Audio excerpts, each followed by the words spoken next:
gas masks and hand grenades.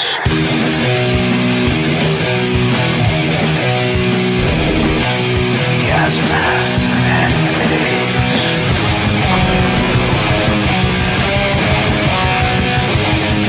Gas masks and hand grenades.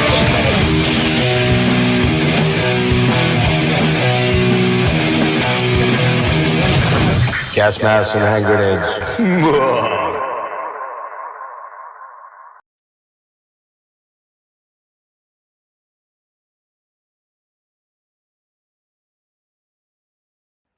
Hey, what is happening, everybody? Gas masks and hand grenades here early on a Tuesday night. You know, I normally do this shit really late, but I've got some guests here. I got some old men with me, and they have to get to bed early. So what's happening, guys? I got two guys I've been after for about 10 months. Like, it's hard to believe it's been 10 months since we all hung out at MDF, and oh god, that seems like a lifetime ago. Sure as hell does, man. Especially the last 4 months, but I digress. But yeah, man. We kind of were talking about this back in Baltimore back almost 10 months ago, and Hunter, I've been kind of bugging you a little bit, and unfortunately, some strange things have happened in the country, and sadly, some really rough stuff happened to one of my guests here, Mr. Jeff Wagner and Mr. Hunter Ginn. Jeff, I'm going to pull you up real quick. We're not going to dwell on it, but I do want to kind of do a head check and see how you're doing. And well, for one thing, I look splotchier than I am in real life. I'm not sure what my camera's doing. You look fucking lovely. I don't know that the internet can handle all this handsomeness tonight. That's all I'm saying, you know. So right on. Anyway. So how you doing, man? You've had a couple of rough months behind you. That's a whole other 5-hour podcast, man. Right. I mean, it's hard to know where to start. I don't have a great view on humanity in general in the macro sense. Sure. I think people as individuals can be so wonderful, and I've my faith in humanity has been restored a lot throughout this ordeal, and I think that's kind of a big takeaway.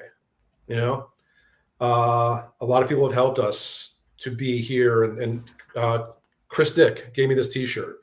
Oh, awesome. Somebody else gave me that Jesters of Destiny album over there, Chris Maycock. You know, and of course, all the help we've gotten, all the love we've gotten, my wife and our remaining animals. But it's been an ordeal, man. It's been insane. It's been the most life-changing thing easily. And I thought I'd had my life-changing things. Sure. And this one's particularly challenging. A lot of grief, still have a lot of grief. Not afraid to admit it. It's just there. It's part of my life right now. But it's okay, man. Thanks for asking. And music heals. It took me a long time. It took me about a long time for me or people like us. It took me about 3 weeks to really be able to listen to music and submit again and have that kind of, I don't know, joyous adventure, whether it's super crazy noise metal or, you know, beautiful sounds. It was very hard to submit, and it was worrying because it was like the first time in a long time that I just was like, no, I can't listen to music. Right. Just really don't, you don't have the head for it. I think you're going through shock. You're going through a lot of logistical crap. It's been hard. Dude, 99% of the world or 98% of the world never has to face that. What you and your wife and your animals. I mean, you don't have kids, right? No, but the animals are definitely the kids. They're your kids. No, yeah. I mean, I don't even make a distinction between sure. an animal in terms of love, in terms of living beings and those you call your cult, your family. Yeah, your little pack, and we are a pack, and sure. We were a beautiful pack, and we got cut in half.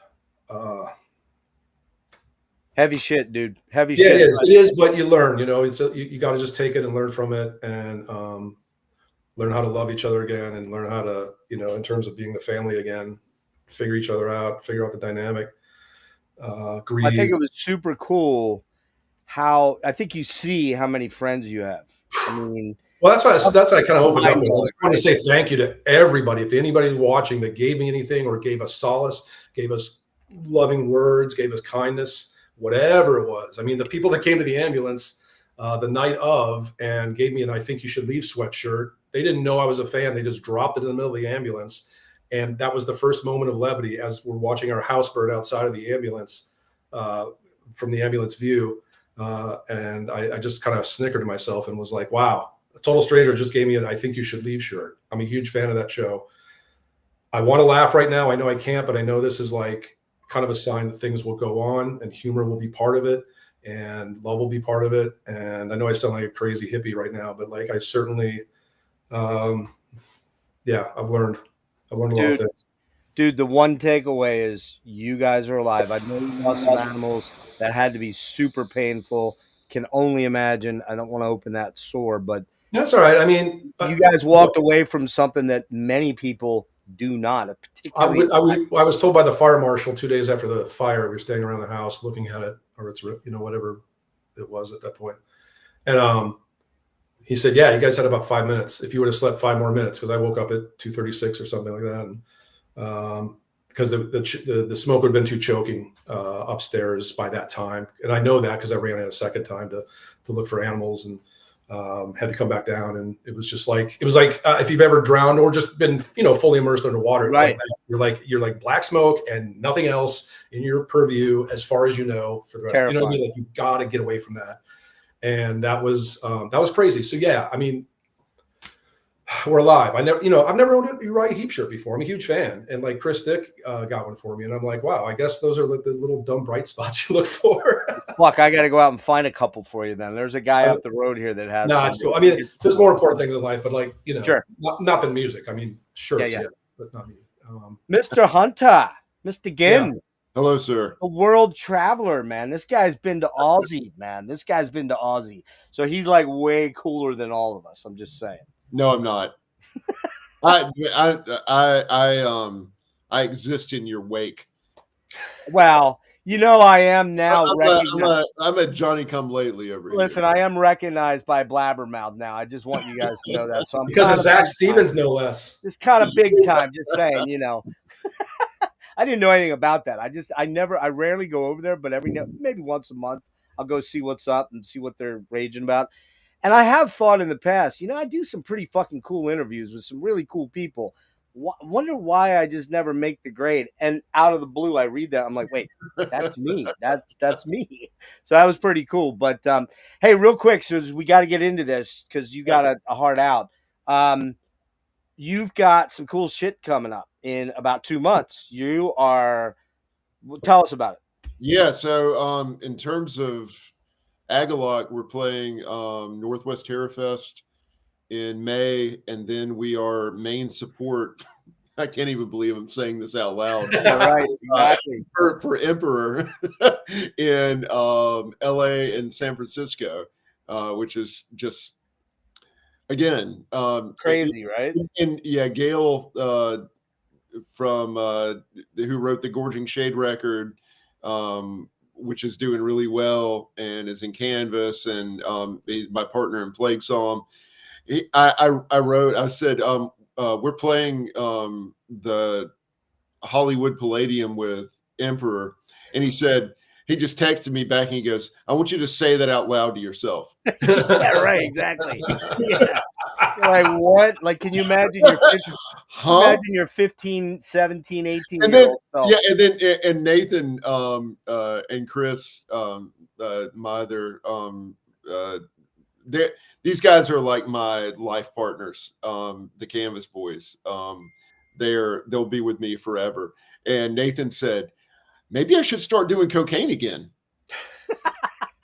Well, I don't know about that, but But that's some interesting advice from a friend. After that, we're headlining Fortress Fest in England. Yep. And then we got a couple of months off, and then we're in Mexico and Brazil, which is also insane. I think I actually know a lot of this shit before you know this shit. Probably. Mr. H and I talk pretty much every fucking day. It's pretty funny. He just texted me now, but yeah. Now, speaking of Mr. H, he's probably saying, "Don't let Hunter embarrass me." Right, exactly. But I know one thing he's not in the know on. Mr. Hom knows a lot about music. We know that. But he doesn't know the band we're going to talk about tonight. Boo on that shit. So John Hahn, wait. Did I miss something? John Hahn doesn't like Psychotic Waltz? he doesn't know Psychotic Waltz. Oh, well, okay. And he All said, I'm not going to tell you what he said. I'll tell you off air what he said. But anyway, yes, he does not know this. So I told him to tune in and watch and get fucking learned, kiddo. Because this shit, that's what we're going to get into right now. We are going to get into. Huh? Magic. It's dude. I don't even know how to fucking put my thoughts together on this band. I'm like, it's just now we're going to talk about Psychotic Waltz. That's why we're here. They're an American progressive metal band formed in El Cajon, California in 1988. First incarnation, yes, I'm doing the Wikipedia thing here. First incarnation of the band was under the name Aslan, after a character in the novel The Lion, the Witch, and the Wardrobe by C.S. Lewis. They earned enough money from local shows and T-shirt sales to finance a demo in 1986, which we're going to talk about. And I want to read something real quick here that I found last night, in fact, and it really encompasses. I mean, this could have or should have been written by Jeff, I'm sure, but it wasn't. This is on the website Last Rites, and the title of the article is "Just at the Edge of the Light: A Psychotic Waltz Primer." You guys ever see this? No, but I've read some decent stuff on Last Rites. Yeah, I mean, yeah. So Lone, I don't know if this is the guy's real name or not, but Lone Watie, W-A-T-I-E. I'm stealing some of your thunder here. Every passionate music fan has a litmus test band or artist, the one that, when mentioned, signifies the speaker's legitimate expertise in that area. For a lot of progressive metal devotees, that band is Psychotic Waltz. When chatting with a new acquainted fellow fan, one looks for the requisite mentions, including Dream Theater, Fates Warning, Queensryche.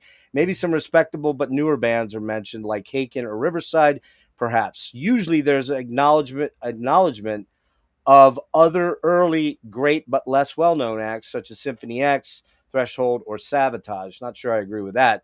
There's likely an attempt to appear deep, Agalloch mentioned sort of kind of here, with bands like Sculptured or Diverse, bands like Unexpected, Devin Townsend. But when a new acquaintance mentions Psychotic Waltz, that's when the bells ring and a light shines and you say, yes, this guy knows his shit.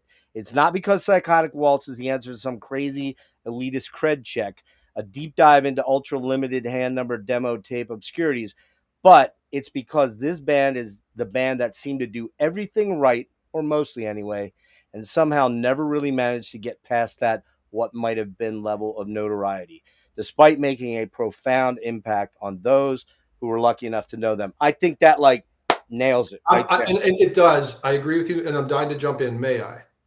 Just the last part of that sums it up. Psychotic Waltz should have at least been Fates Warning big. Absolutely. Known, and for Fates Warning, for me, won't come as a surprise to anybody that knows me, but like that's a band that I think never, they've got their fans. I just always felt that there was like, they should be a more household name just because that's how damn great they are. Psychotic Waltz, same thing. Like, I feel like Psychotic Waltz should be in that same conversation that Fates is always in. Sorry, I should have brought you up. My bad. Sorry. I'm in this weird quasi thing. Yeah, I completely agree with you. They're in that Fates realm. There are a couple bands like Queensryche that jumped out, the Dream Theaters that jumped kind of to the head of the pack for a number of different reasons. MTV and Dream Theaters, and in both cases, Silent Lucidity, Dream Theater, Pull Me Under. There's those key tracks. I think Psychotic Waltz is every bit as good as those bands, if not better in some ways. Oh, Bleeding had incredible commercial potential. Especially in '97. Why not? Yeah. No, it's a what if scenario. For sure. So I guess where we'll start is let's start with where, when, and how we got into this band. What was our moment? Hunter, I'll start with you and Jeff, and then I'll go last, and then we'll get into the albums quick. Yeah. For me, it was I was an acolyte of Voivod Kurgan and Eula Garrett at Metal Maniacs. And Eula especially was a real cheerleader for Psychotic Waltz. And they kept popping up on playlists, on year-end lists. And Jeff, I don't know if you probably do remember the old California mail order metal disc. Oh, of course, Lila. No, yeah, I know. No, sorry, the Jeff thing is going to be confusing. Yeah, why don't we go with G? Go with when you want to talk about G. Go G. All right, G. Do you remember that? I think it was Thousand Oaks, California, and and Jeff, Lila. I mean, they always put out like little tiny ads and Maniacs, and I started ordering from them pretty early. In fact, I think I ordered from them before I ever did Relapse or Sound City 2000 or. So they're a mail order distro. Yeah. Okay. Yeah, but they were able to import I believe from Dream Disc at least into the Everflow. And I finally got my hands on a copy, and it just blew my mind. What year we talking? The year that it came 94, out? 94. Okay. Oh, so you go way back. Yeah. Yeah. So that's when I really started getting into. Before 94, I really didn't like any metal with clean singing. I grew up. I kind of cut my teeth on death metal, but also in the rock world, in like the indie and noise rock scenes, and I just couldn't quite get my arms around metal with clean singing. And finally, I heard Gamma Ray Sign No More. That was weirdly my gateway into melodic metal. And I'd owned Dream Theater's Images and Words for a couple of years at that point, and it was sort of off-putting in a way. And then finally, it clicked. And when it did, it opened up an entire other world for me. And thankfully, right behind that, I got into Psychotic Waltz. Yeah, I don't recognize that distro you're talking about. Weirdly, you would think that I would have, but that one doesn't ring a bell to me, oddly. So, Jeff, how about you? Well, I'm older, 10 years older than Hunter. I was well into Fates already. Yeah, I think you're my age, right? I'm 59 at the end of the month. I'm 55. So close, yeah. Yeah, sure, yeah. Born in the 60s. Yes. So I was well into Fates. I was 17, 16-year-old, crazy about all kinds of metal, but definitely progressive metal was a huge part of that, as well as some of the, early Death and Possessed and all that. But definitely like into Fates and Queensryche and all that. And so that was and I was picking up a lot of fanzines. Metal Forces was a main pipeline for me, other smaller fanzines. And they were a name that you just always read about. They were a Watchtower or an Opeth in that sense, where for years people were reading about these bands and either couldn't get a hold of music because there wasn't much available or any available. Right. Or it just was like in Psychotic Waltz's case, such horrible distribution, often, self-distributed and stuff like that.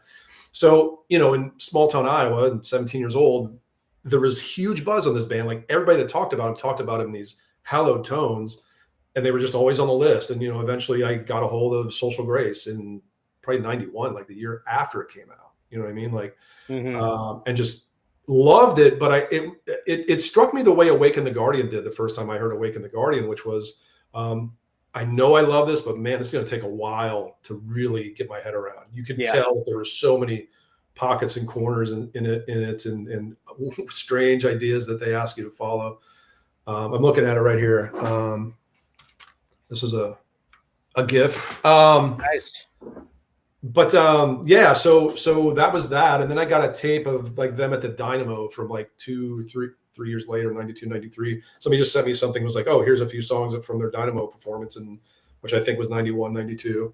And then I had the hardest time finding Into the Everflow. So it was just kind of like whenever I could get a hold of them, but I was getting a hold of them sequentially. It was just always seemed like a year or two after it had come out. But, those were the dark days pre-internet. Yes, for sure. Slow attrition sort of. Yeah, but I loved them immediately, and they always had their own sound. And, huge. Anybody that doesn't know them or just wants to get into them and watching us, it's really cool that people would, want to find out about this band that we know so well. But if you love amazing guitar work, if you love amazing dual metal guitar work, this is, you don't have to like the singing, you don't have to like the songwriting, but this band has in their two guitarists, some of the greatest in metal, like up there with like Sherman and Denner, up there with the greats of the genre. Up there with Matheos and Oresti and absolutely and DeGarmo and Wilton. We're talking, maybe in a weird way, I would honestly, as a guitar player myself, I would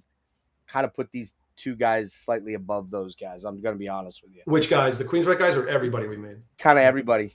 Yeah. Well, Scott Burns, in the Scott Burns book, he says best guitar players he's ever seen. Yeah. It never worked with two better guitar players. You're stealing my thunder, dude. Oh, sorry. And let us remember that he recorded Jason Goebel and Paul Masvidal. Yes. Chuck Goldiner and fucking Bobby Cobley and how many? Yep. So, Andy LaRoque and all those dudes, like crazy. But it's insane. Just listen to these guys, the things they come up with, and I'm going to have a lot to say about it. Mind blowing. Well, so my story's a little different than you guys. Being the old man here, I heard The Warning when it came out. I heard Melissa when it came out. That's the stuff that was happening to me when I was transitioning from. Sorry about my hair blowing. It's very warm in here. It got like 80 degrees today. It looks very Whitesnake video. It's awesome. It's kind of Fabio-ish, sort of. Yeah. Is this love? But anyway, so I was transitioning from the Rat and Motley Crue and the hair metal era stuff to these type of bands. And probably my introduction was Awaken the Guardian, which is actually over my bed right now. Like I said, Jeff, no woman comes in this room ever. Well, that's a sure sign. Without Rohypnol. I'm just kidding. Of course. Look, man, if I didn't know you, I would trust everything you say based on that Crimson Glory poster behind you. Yeah, no doubt. That's all I need to know. Rainbow up there. There you go. Death up there. I'm not going to show you. My bed's full of shit, so I'm not going to show you that. It's covered with garbage and shit. But yeah, so so I was clued in. I bought fucking Master of Puppets and Awaken the Guardian on cassette tape the same day. Yeah. And those two tapes never came out of my cassette player in my my 68 Camaro, or not Camaro. I had a Mustang that was, the stereo system in that car was worth way more than the car was, to put it bluntly. But I will be blunt with you. I did not know about this band until many years later. I would say probably 2002, 2003-ish, somewhere in that range. Not surprised. I mean, somebody as well connected and knowledgeable as you.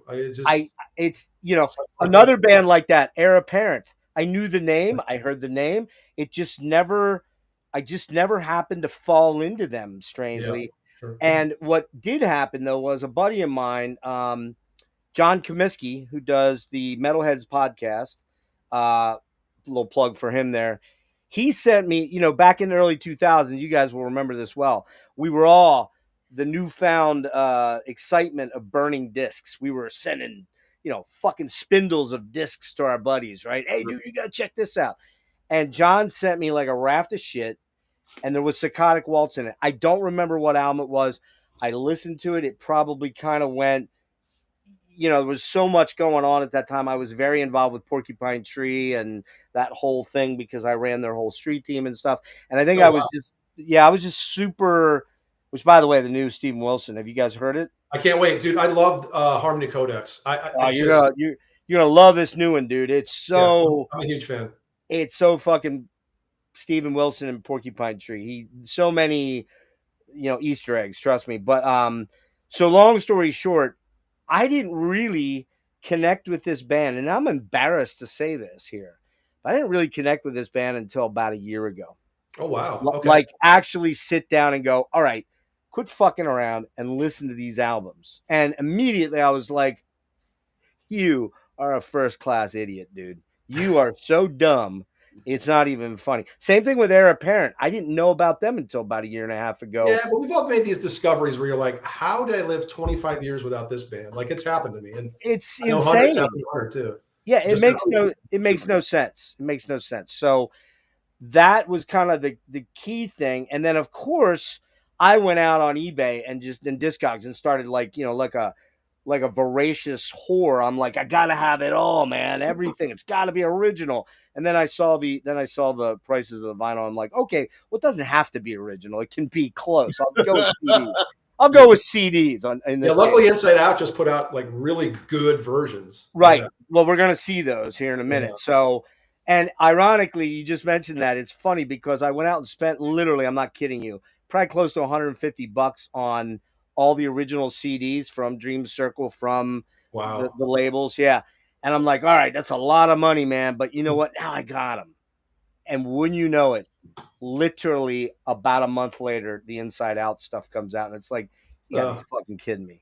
Well, I mean, there's something about having that genuine article, whether you're into it then. There's one. What's that? Yeah. I can't see that. The sickness, the collector's sickness, right? Oh, look at that one. Yeah. Different artwork.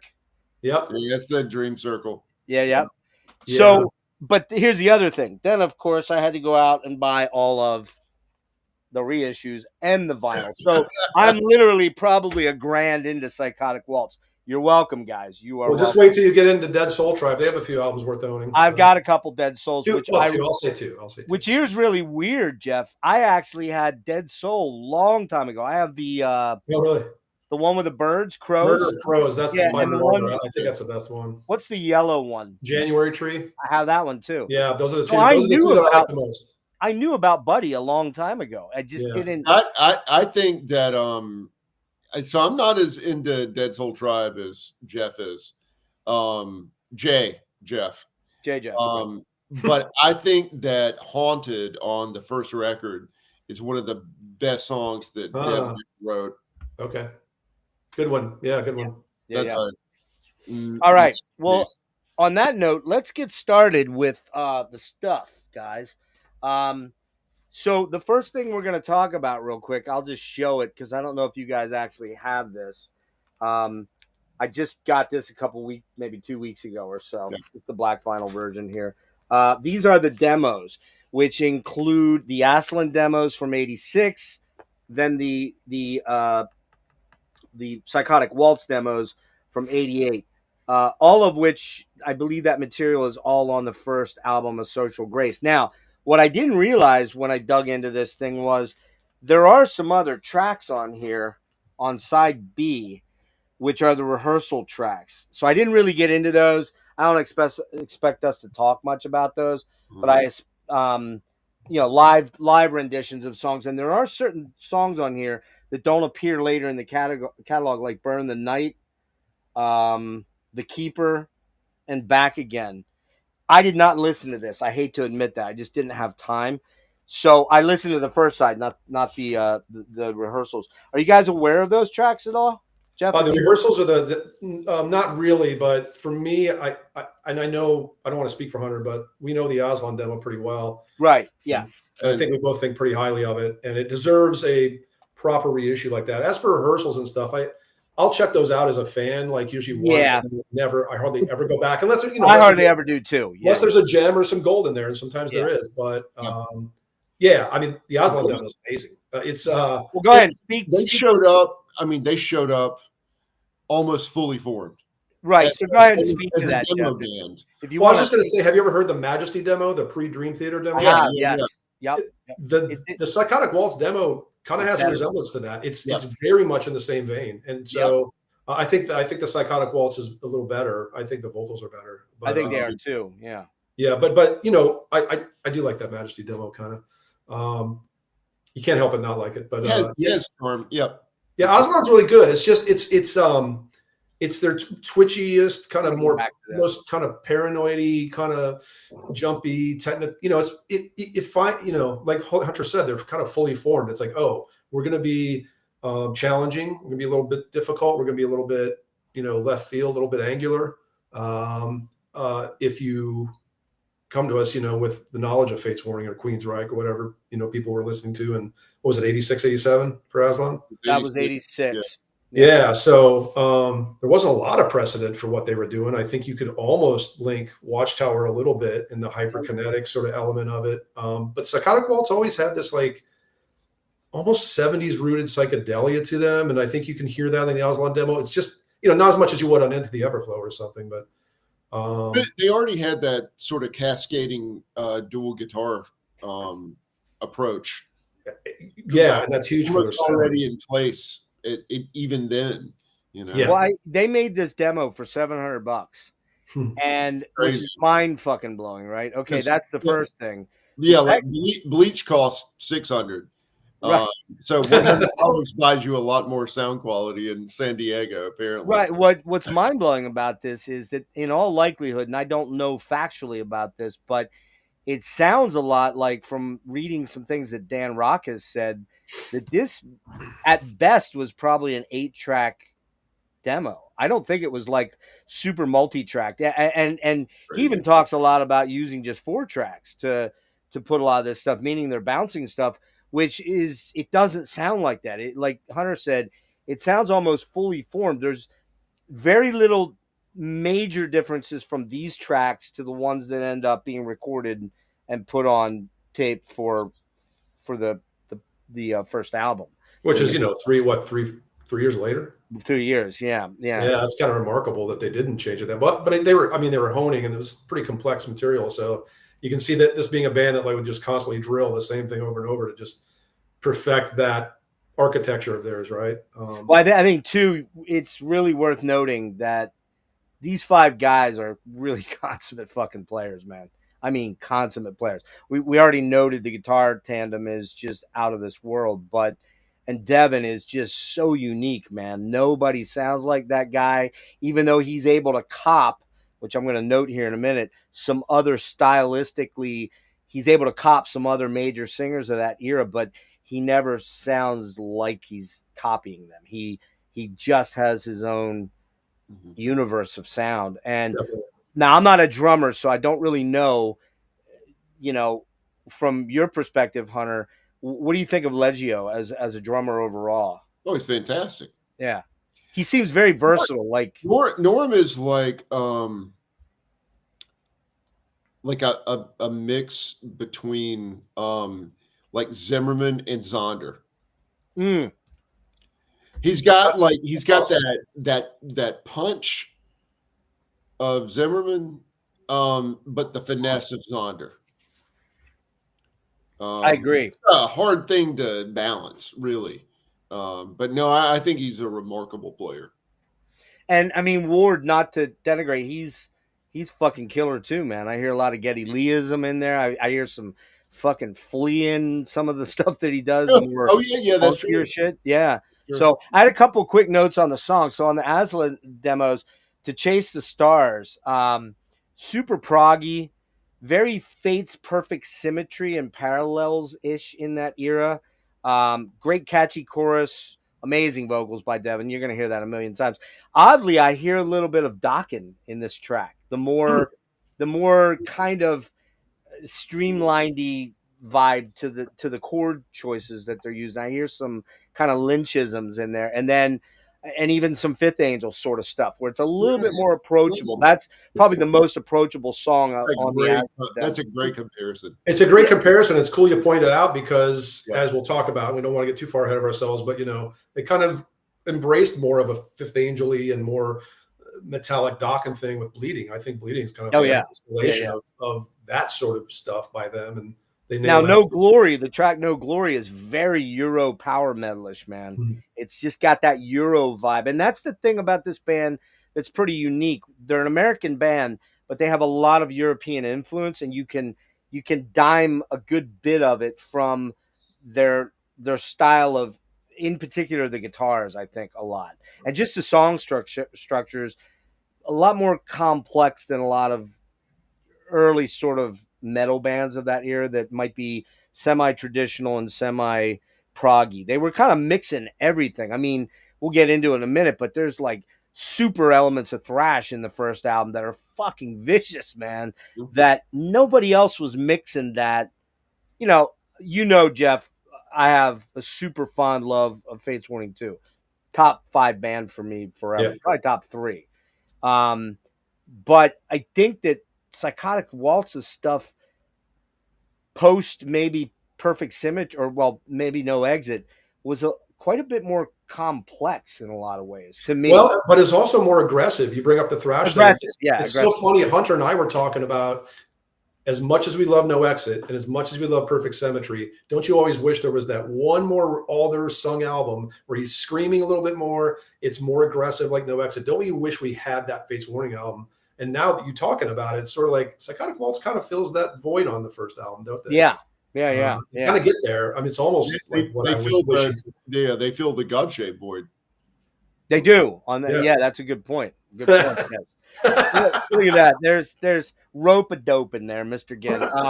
So No Glory, very power metally, but it's got that, man, I'm telling you, if you listen to that song real carefully, you can definitely hear fucking Roads to Madness in that song. There is definite alliances and little feelers. And you'll note when I listen to these things, I'm always like listening for that one little thing like, oh, that sounds like that band. There's an influence. Oh, so it's not to denigrate the originality of this band, but I hear Roads to Madness in that one section in there. It's got that mystical sounding thing. It's just, man, that track No Glory is a tour de force track. It's just fucking insane.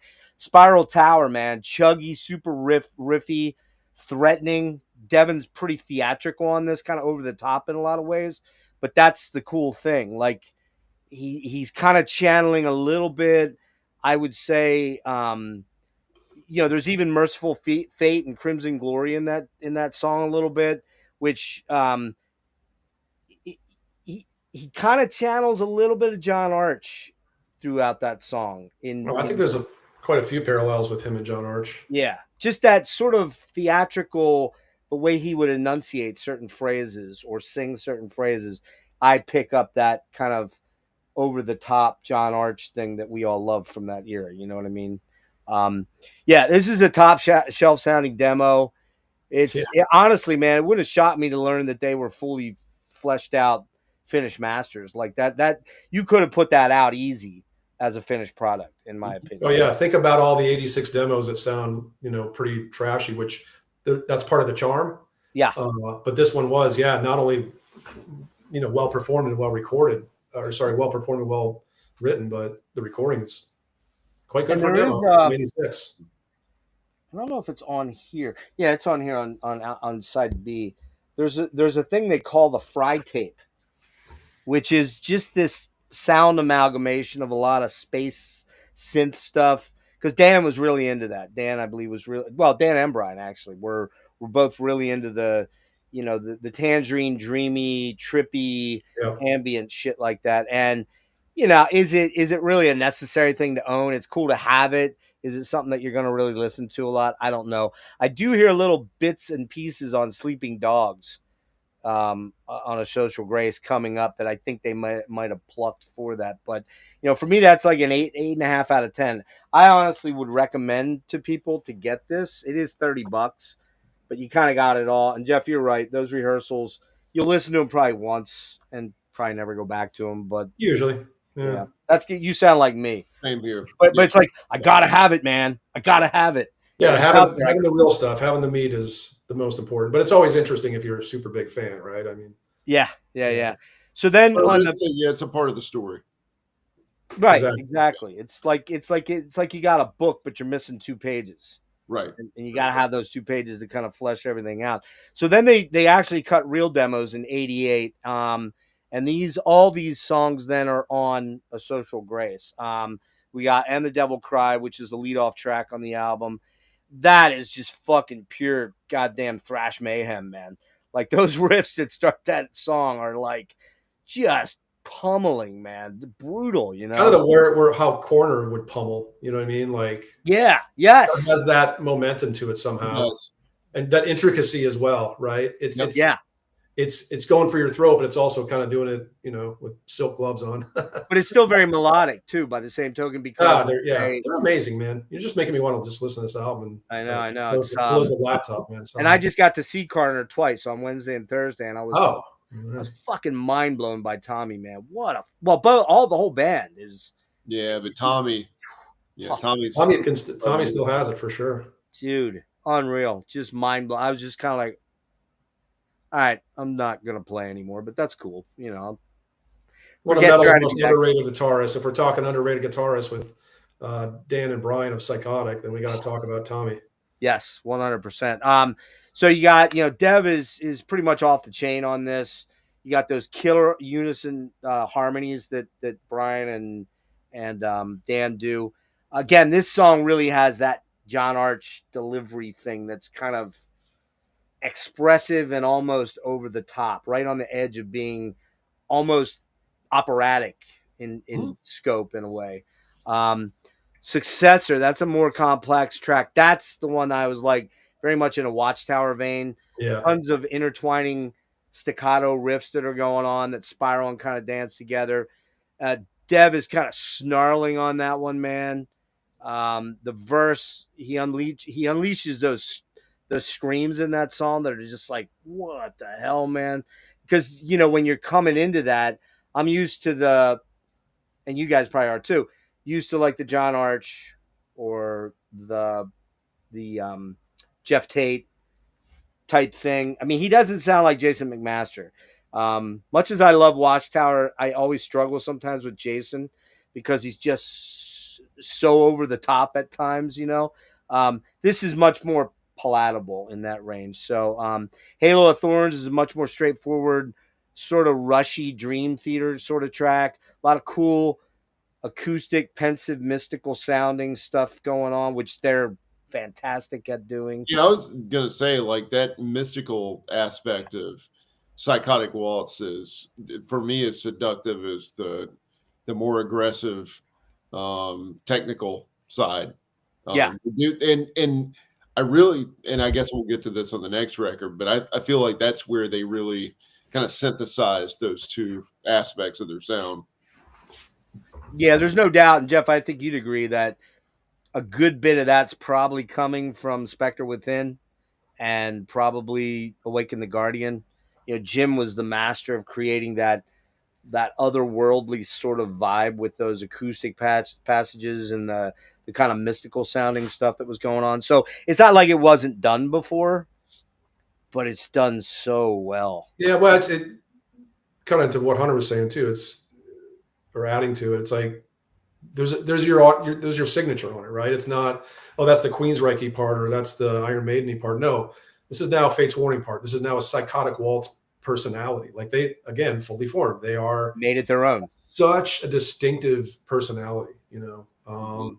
That's why you gotta love them. I mean, you know, it's one of the reasons. Eye of the Storm is the other one that's on there, man. That fucking chug. That chug. Yeah. That chug is insane. Yeah. So yeah, that's where I'm reminded of No Exit is like that when Psychotic Waltz gets heavy, it's No Exit heavy because No Exit to me is a pretty damn heavy album actually. Oh, probably their heaviest. It's their heaviest. Yeah. Yeah, Jeff and Jay and I were talking the other day. It's like damn near a prog thrash album in a lot of parts. 100%. 100%. Days of Heavenly Death. Yeah. Which not a lot of bands really were doing. You know, Queensryche never had a thrash part in their songs. No. I'd really have to think hard. Maybe a little bit on No Exit. Maybe First Sanctuary, maybe. Yes, yeah. But that's got a power thrashy sort of, mixture thingy. I don't know. Like Realm, the first Realm record. That's proggier, yeah, sure. Yeah. So they were doing something pretty unique there. So again, this is one you probably want to hunt down after you've dove into some of the more studio album stuff. I would think would probably be the better way to go. But well worth having. And of course, when in preparation for this, I'm like, oh, I don't have this. Well, let's just go burn another $30. Why not? That's just how I live, day to day. But yeah, so really killer, man. Like I said, these are 8.5 out of 10 for me as far as the demos go. Absolutely well worth owning. But now we get into the meat of things. So we got a Social Grace, and I guess Jeff, we'll try to do this individually. So we'll go back to this view here. And Jeff, I'll start with you. Did you show the original there, or was that a? Well, no, this is the original is damaged in the fire. I haven't retrieved it yet. It's still sitting in a burnt up house. But this some benefactor gave me this one. It's quite dark in this room. Anyhow, yeah, but I had like some version. I mean, I'm not sure. You didn't even ask a question, but other than no, what we were going to do was I was just going to throw out. So A Social Grace comes out. It was released November 26, 90 on Rising Sun Productions and Subsonic, which I believe was their imprint. I believe that's Psychotic Waltz. Yeah, and I think I had the Subsonic sort of version or something. And yeah, that was their imprint for the U.S. It was produced by Mike Harris. Don't know who that is. Engineered by Rick Thompson, and it was recorded at the studio. Who knows what that means? But and here's the real quick. I'll just show the reissue. I do have the original. I'm not sure whether it's Subsonic or I think it's the other one. Paid probably like $40 for that, or maybe more. But this has, this also has the demos on it, and I think does it have the rehearsals too? Yeah, it does actually. Shit, I already had those. I just didn't have the Aslan Demos, so I bought that vinyl for the Aslan Demos. Whatever, man. It's only money. So yeah. Go ahead, Jeff. Why don't you rip into this one and give me? Well, first of all, I love the cover art. I always thought this band had great artwork. I think it's a guy named Mike. Is it Mike Clift? Mike Clift, yes. Yeah, his artwork when he would do stuff for them was great. I just really like his taste. So, and I believe he was their live. I did think he did live stuff for them too, with regards to like backdrops or whatever. Yeah. Mm-hmm. But yeah, I mean, I don't feel like there's much more I can say about it that you haven't. You really nailed the hell out of it. We got a lot of other tracks on there, man. Yeah, well, of course. I mean, for me, it opens stronger than it ends. I like it. I've always felt it's not a perfect album. I think I could snip a couple songs off. It's such a consistently good album, if not always being great, that I don't know what I would snip. I mean, that's kind of my take on this album. The overall take. It's like, what would you take away? Because I'm definitely a fan of, like, what is this album's length? Do you have it there? Say again. I'm sorry. What's the total length of this album? Isn't it like? It says 64 minutes roughly. Yeah. Yeah, 64. Yeah. I got no problem with that if you're like Tool or Mars Volta, but like I feel like this kind of material does better at about the 40-minute mark.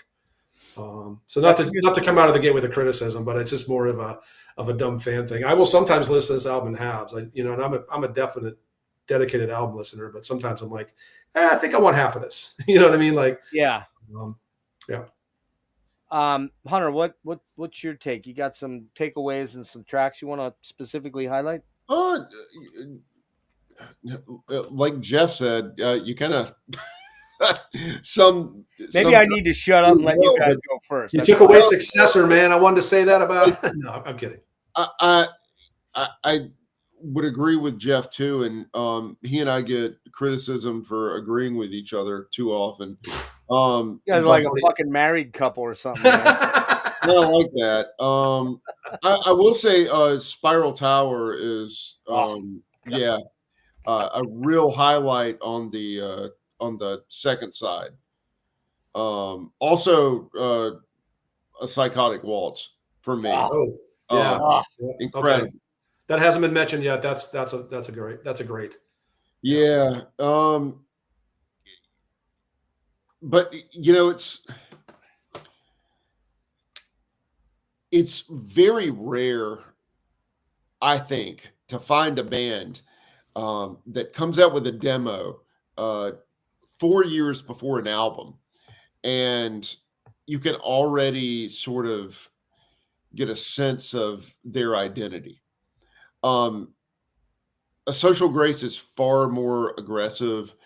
It's far more confident, I think, than the Aslan demo. But all that stuff, all the real material is already in this band. It just gets pushed to the gills. It's a really intense record, actually. Yeah. People talk about, in this sort of grinds my gears a little bit. People talk about extreme metal, and they think about black metal and death metal and grind and all that sort of thing. To me, this shit's extreme metal. Dude, Spiral Architect is extreme metal. Yes. Spiral Architect is extreme. So they are the progeny of Psychotic Waltz and Fate's Warning. So yep, you hit it right on the head. Yep. Yeah. They took all the Spiral Architect because I remember when I got that, like when it came out, because I was a Ken Golden dude, right? And he's like, you gotta check this out. That's a tough lot in life. Yeah. Ken Golden dude. Yeah. We won't go there. Trust me. We won't go there. We won't go there because we had he and I had a very bad experience at one point in time and led me never to go back there. But he knows his shit. He knows his shit. There's no doubt about that. And he recommended he recommended Spiral Architect. And now looking back, you can hear where they took a lot from Psychotic Waltz. Yeah. But again, I didn't mean to interrupt him, but like Hunter said, the thing about extreme metal that, Psychotic Waltz is extreme too.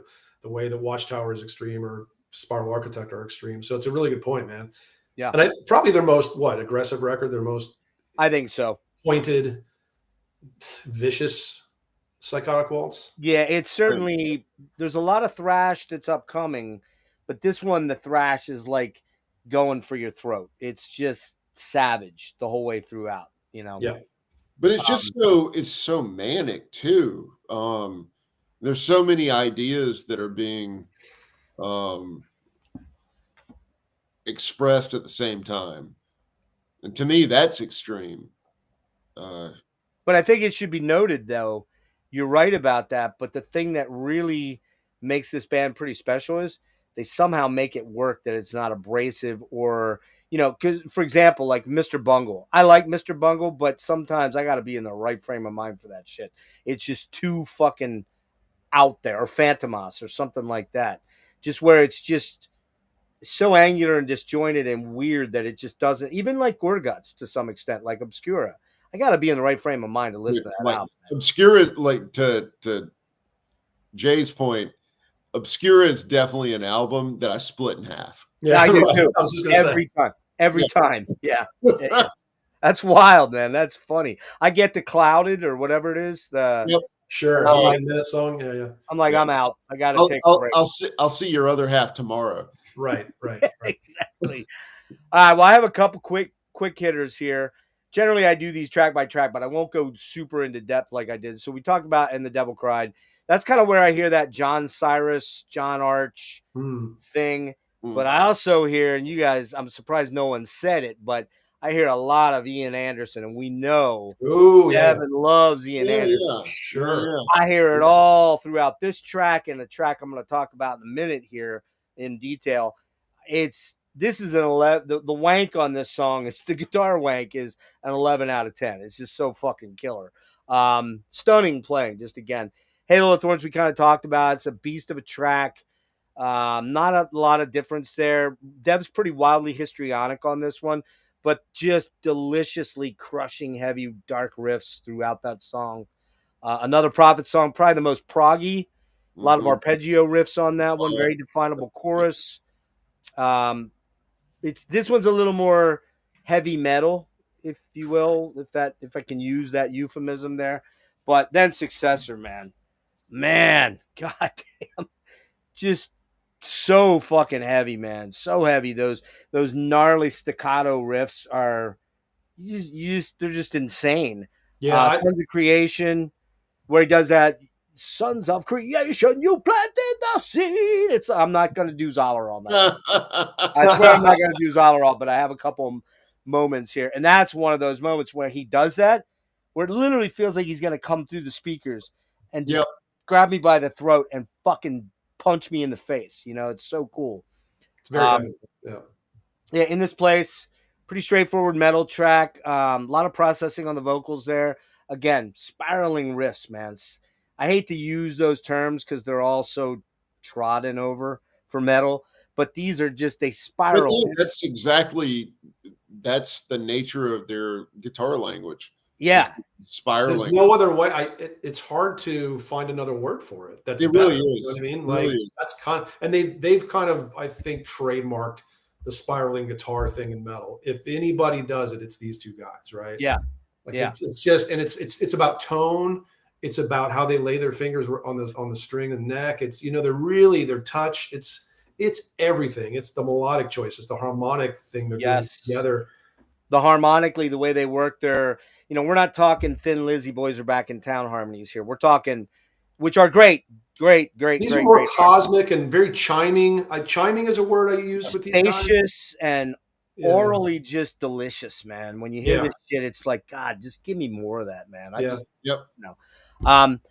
I remember it's the fucking Ballad of Ballads. Yeah. There's one other song that I think is in the vein of this coming up on the Bleeding. You already know what it is. My grave. Help. This track is fucking, it's just a smoke show, man. I mean, very Ian Anderson, very Tull. Devin makes no secret about his love for Jethro Tull and 70s rock.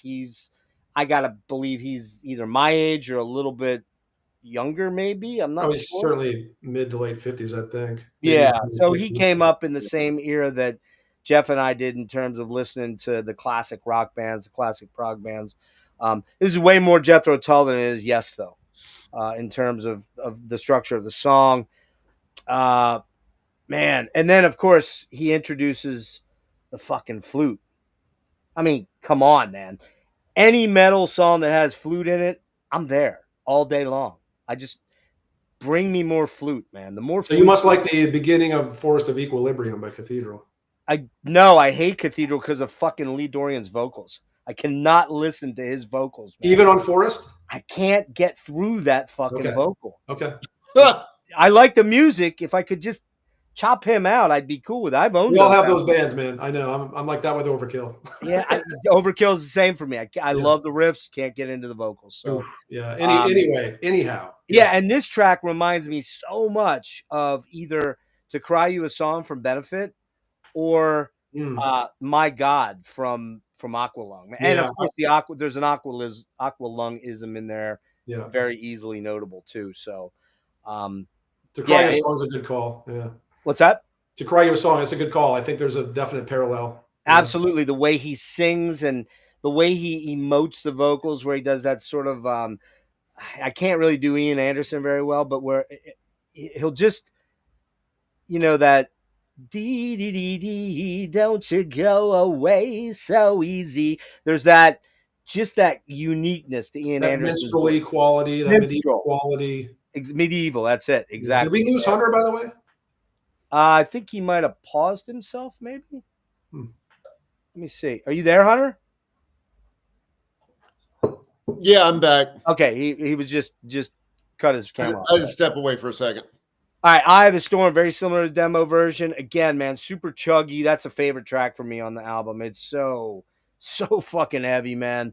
And then Psychotic Waltz, probably my other favorite song on the album. It's just this mystical. It's the Fates Warning song in a lot of ways. You have to have a lot of confidence in your band to have a song that's the title of your band. Yeah, that's a good point. I've always thought that, like, man, that better be a good song. Is there a Godsmack song named Godsmack? Who gives a shit? How about Stain? Is there a Stain song named This Stain? next one is called Who Gives a Shit? But yeah, so excuse me. These guys are the masters of eerie darkness. When they get into that, man, they just have this unsettling, mysterious, dark vibe that you're like, oh yes, come on. Come to daddy, man. Give me more of that shit right there. I want that. That is my favorite stuff. When I write, that's what I try to write. So not as good as these guys for sure. But and that part in the Psychotic Waltz where he does the and they say that I'm living wrong. It's like you're like, fucking hey, dude. Like, just take a sledgehammer next time. take my head off. It's so badass, right? So killer. Gnarly, savage. All right, Only in Dreams, kind of a little interim track. And Spiral Tower, you mentioned, Connor, very similar to Demos, but again, it's just, man, just incredible song. Love that tune. Yeah, and then it kind of does. I agree with you, Jeff. It does sort of wane a little bit towards the end. I like Nothing as a closer. It's pretty great riffs. That's pretty thrashy and pretty Dream Theater-y at times too. But it's kind of a bit. I would have ended with the Psychotic Waltz. Yeah, right. You kind of they do peak out near the end, but then you don't get that crash again. You don't get that like salvo of like, oh, this is the moment, right? They're fine songs. I mean, there's not a bad moment on the album. Oh no. Yeah. I think my only gripe about the album, maybe the production's a little flat, just a little bit, particularly on the drums. The snare sounds a little flappy. Now that could have been, I won't lie, I did listen to it on my laptop because, as you can see, you see all those CDs on top of my record player? Yeah, I got to find a place for those things. So It's just too much. So, Jeff, I should just fucking box up like 2 boxes of fucking CDs and send them your way, man. Maybe I'll. Well, yeah, a lot of people did. I'm grateful for it. It's like, wow, I got a little collection again. But yeah, other than that, man, just the I think the other takeaway from this debut album is this is a complex album, as you said at the beginning, Jeff. It's like, this is not a sit down but the thing is, when you do sit down to listen to it, if you're a muso, if you're a metalhead, if you're a progressive rock fan, you're just gonna fall in love with this shit. Well, I mean, when Hunter and I did a Radical Research episode on Psychotic about, what was it, a couple years ago? It was a little over a year ago. I don't know what number it was, 96 or something. Anyway, what's that? I was just laughing. No, I was going to make I said something in that show that I was going to repeat. Now I've just forgotten it because we got on something else. But wow, we'll come back if you think of it. Just anyhow, point. Yeah. So it's a 9.5 out of 10 for me, and maybe only just it slightly tails off towards the end, just a tiny little bit. And even those final 2 tracks they're not dogs at all. They're still very good tracks. They're just not quite on the level of some of maybe the first 6 or 7 tracks. So yeah. All right, Hunter, we'll start with you on Into the Everflow, and I'm moving, man. We got an hour, so we might get close. Yeah. I hate giving this band short shrift. I want to it's like this is like a really good glass of wine. I don't want to chug, you know. But Jeff, you don't want to make it like a Social Grace either, and make it too long. That's true. I'm that guy, though. I'm that guy. You're gonna give them the bangers. That's true. Got to give them the bangers. We're working on. All right. So Into the Everflow. Real quick, some notes on that. Released November of '92. I could not find a definitive date, and I looked. Nobody. I don't know that anyone's ever found a definitive date. They may not. They probably don't. It's a highly disputed release in terms of release date. Okay, so that came out on Dream Circle. So so I've got the Dream Circle here, and it says 92. Yeah, but March of '93 is when it came out in Europe. So it came out actually first in the U.S. oddly, which is kind of wild. It is. That was produced by Ralph Hubert, who I believe was in Mekong Delta. Mekong Delta, right? So they actually toured with Mekong Delta. They did a European tour in promotion for this record with Mekong, and they really found their strongest fan base in Greece. But they played Dynamo in this era as well. Okay, yeah, big stuff. Yeah, so Jeff had to pop out, man. He's having some. Yep. So go ahead, give me your thoughts on this one. It's my favorite. It is mine as well. I think it is just one of the greatest progressive metal albums of all time.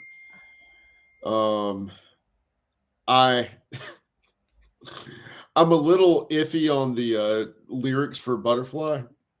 I get what Devin or Buddy or whatever you want to call him was trying to do on it.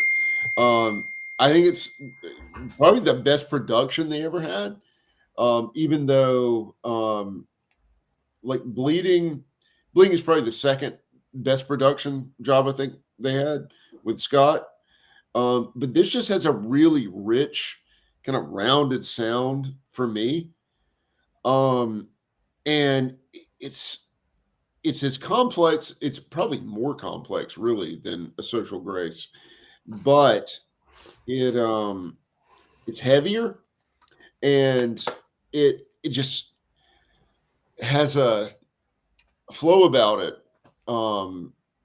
that sort of edges it out for me. It just sounds like an even more confident band. Agree. Yeah. Any particular tracks you want to highlight real quick here? Sue says, "Hey guys, I wanted to point that out. That's Sue, Yep. ex Knowles, and her husband John. They just and I know that that's Metal Maniacs royalty right there. Yeah. You So guys, hello, Sue. She's a alumni of Heavy Metallurgy, which we should know. I've never met Sue, but I am a longtime admirer.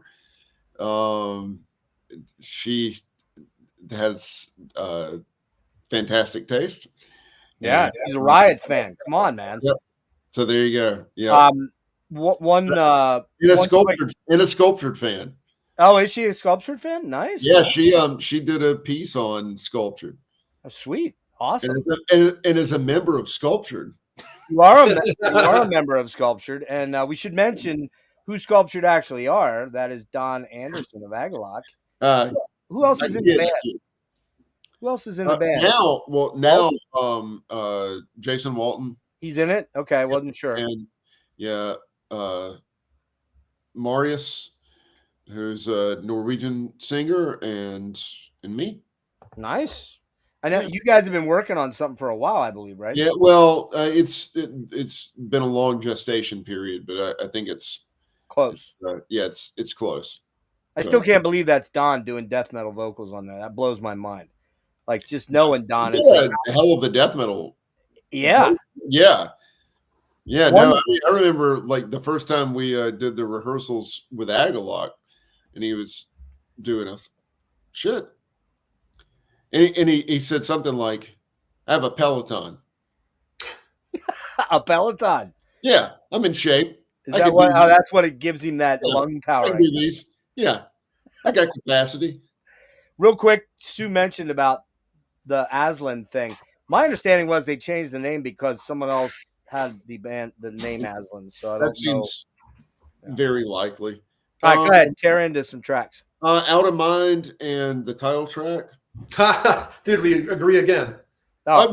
Those were my two. He stole it. He always does this. He does this on our fucking podcast. Does he really? Yeah. Oh, he's always agreeing with me. This fucking guy. He's always saying what's up in here. Fucking uncanny, man. That's all I gotta say. And Jeff with a G. It is funny. Like people always say, I wish you guys like would, go AB and like. It's uncanny how much we agree on shit. Yeah, Marty Rickinen is especially upset about the whole thing. When we agree. Oh, really? So, but you guys are too easy. It's just like okay. This is before Jeff and I actually became like real friends. I engaged with him when he left Maniacs and sent him an email, and I was such a fucking fanboy. Oh boy. I was like, would you mind if I send you my 30 favorite albums of the 90s? He was like, sure. And so whatever, dork. Go ahead, bring it on. And I did. And he was like, do you have a telescope that looks into my record room? Yeah, right. Right. So I think we're all pretty similar because those are two tracks I'm gonna highlight. I have one other one that I got to hang on. Well, Jeff with a G, I remember when we were in Baltimore and you were looking longingly at that Disintegration Loops box set. Oh, I have it. Oh, what? Okay. Well, you're talking about the vinyl one. The vinyl. Yeah. One. Yeah, that I have the CD box set of but that. I was like, all right. This guy might know a little something, something. Yeah, all right, here we go. Yep. Yeah, I was super into the dark ambient found sound. I went to see him back in December of, I guess that was 23. I saw him in DC. It's kind of weird. He's funny as fuck. He's actually hilariously funny live. He's a funny character. A lot of interviews with him, and he's really funny. Yeah, super intelligent, super self-effacing, and kind of like, he takes the gay thing almost to the extreme just to be funny about it, like not take it serious. And he's amazing. I love him, man. Yep. And we're talking about, I'm blanking. Fuck. William Basinski. Thank you. God, there for a second, I'm like, I was trying to think of Richard Chartier. I'm like, no, that's not who it is. Where that came from, I have no idea. Yeah. So, Jeff, why don't we get you in here and get you already said the 2 tracks, Hunter, but yeah, he just stole it from me. Anything else stand out for you? That's cool. I mean, I agree with Hunter again on Butterfly, not to make a thing of our agreement, but I'm kind of with him there. I like Freak Show a lot. I like how you talk about an album ending. I think this one has a beguiling and sort of fun ending for what's otherwise a pretty dark and serious record. Yeah. I also really like the production. Again, I'm with Hunter. There's something, they just nailed it. This is the one where you really do wonder, God, why weren't they at least why didn't they get it?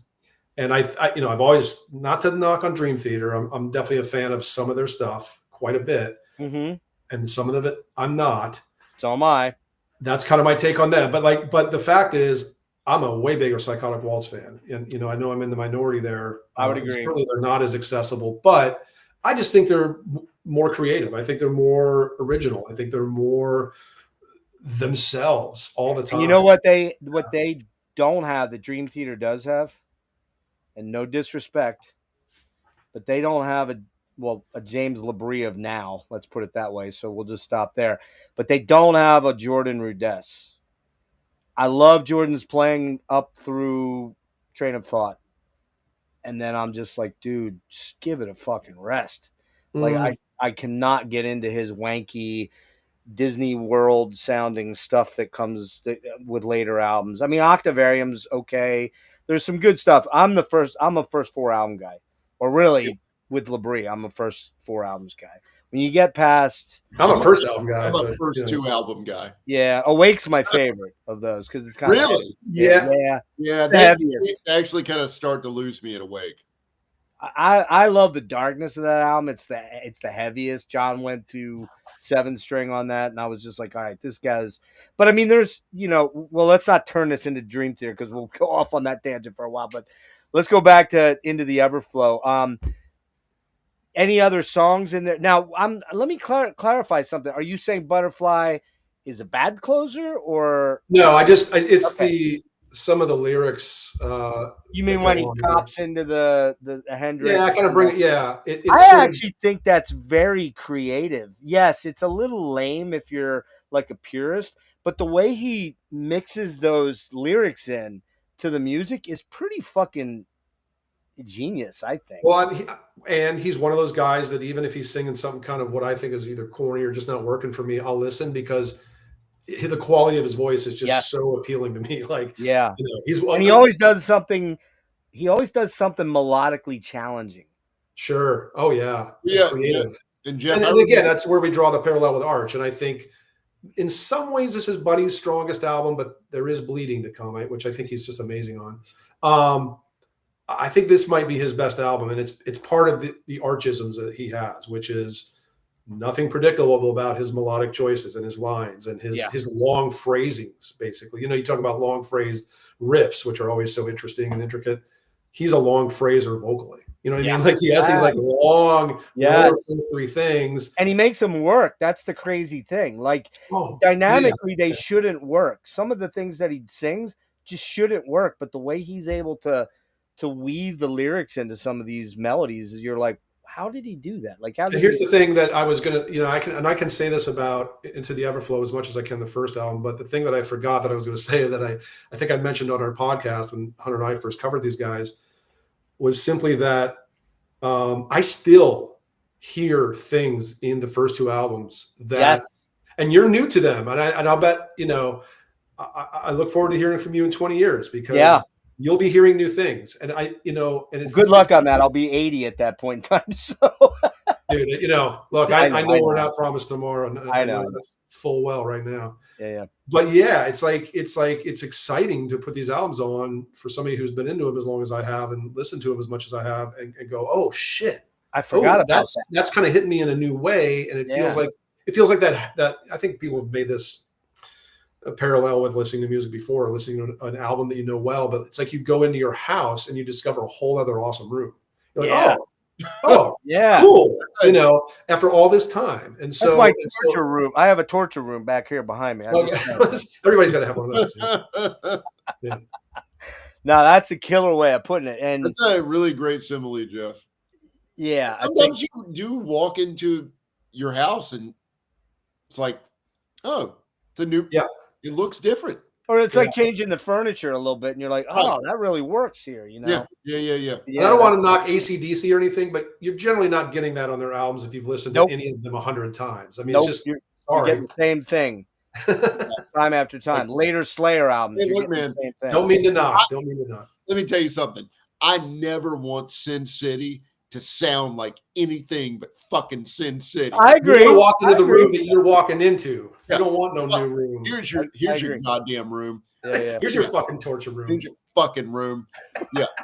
All right, I'll rip into this quick so we can at least try to get through the fourth album, the core albums, and then maybe Hunter can do a quick wrap on the last one. So, Into the Everflow, I agree. The production is killer on this. It was recorded in Germany at Phoenix Studio.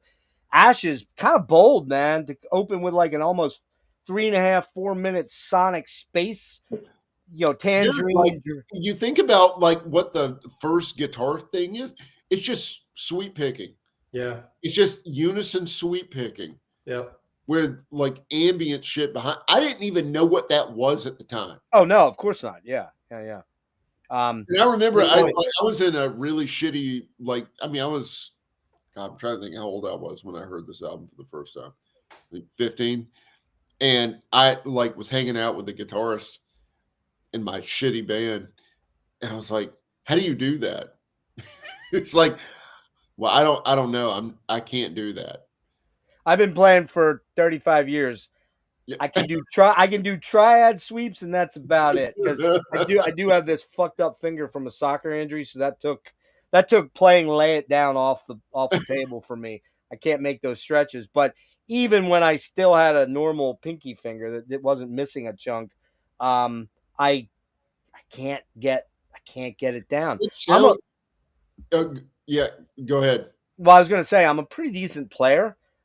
I'm not saying that to be a douche. I actually play pretty well, but I cannot do the sweep thing. Very, very little of it. So I rely a lot on legato, like Sean Lane or something like that. I think sweeps are almost like like Sean Lane. Well, just some dude like Sean Lane.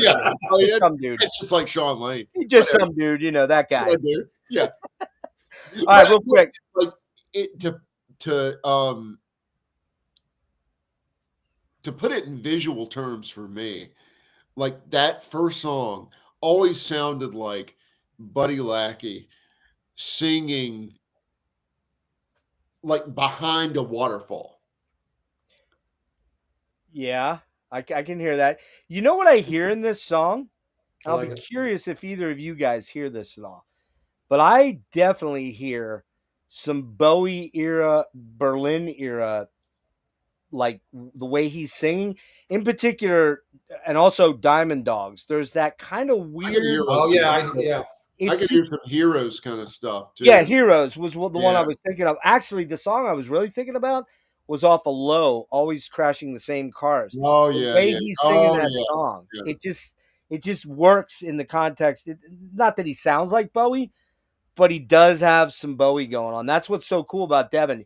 He's kind of a chameleon, the way he can kind of incorporate a tone that you're like, oh, that's familiar. That sounds a little like, and then the next line you're like, oh, that, but it's always him. You know what I mean? Yep. Yeah. That's Yep. Great analogy. Let me run through a couple quick tracks and we'll get on to Mosquito, right? Yeah. Ashes, man, just fucking what a killer track, man. Out of Mind. Oh, that riff is just so juicy, man. Give me that shit. Heavy as balls. Memorable chorus, punctuated by those pinch harmonics. You know, just so good. I love pinch harmonics unless Zach Wild's doing them, and I like Zach, but get a little tired of it with him. Then you get to that really weird breakdown section, Jeff, and right away I'm like, God damn it, that sounds like fucking Piggy right there, man. With the voivod triads, those weird angular triads they play in there. Savage, man, savage. Tiny Dreams, sneakily engaging the Ian Anderson thing again. A lot of histrionics on that while he's spinning this evil yarn. Pretty progressive, almost fusiony at times. Yeah. The lyrics seem to be a twisted, nonsensical byproduct of a nightmare stream of consciousness type narrative thing. Nothing really makes sense, but it's all kind of terrifying. The lyrical imaging is just imagery is kind of terrifying. Into the Everflow. God, it's a fucking masterpiece. It might be their best track. I mean, that's a real bold statement, but it is just a monster. Yeah. Masterclass, progressive dark metal, conjuring. You know, of course you hear the Queensryche, the Fates, but it's 1,000% Psychotic Waltz. It's very dark and malevolent. It has like a malevolence to it, right? There's like, you almost feel like this is a part of that, like that legacy of you know, the Warning, Don't Break the Oath, you know, like super dark epic metal. Yeah. That particular song, I think, might have the finest guitar solos of all, and that's saying something because there's only one PW guitar solo I don't like that I'm going to note coming up on a Bleeding song because it's way too fucking bluesy for me, and they never do blues. They never do bluesy ever. That's true. Right. That's never. And it's the one song. I'll be curious if you guys, when we get to that album, if you'll pick that out. Hanging on a String. I love this song. It's probably their most almost poppy in a weird way. It's got a pop sensibility to it.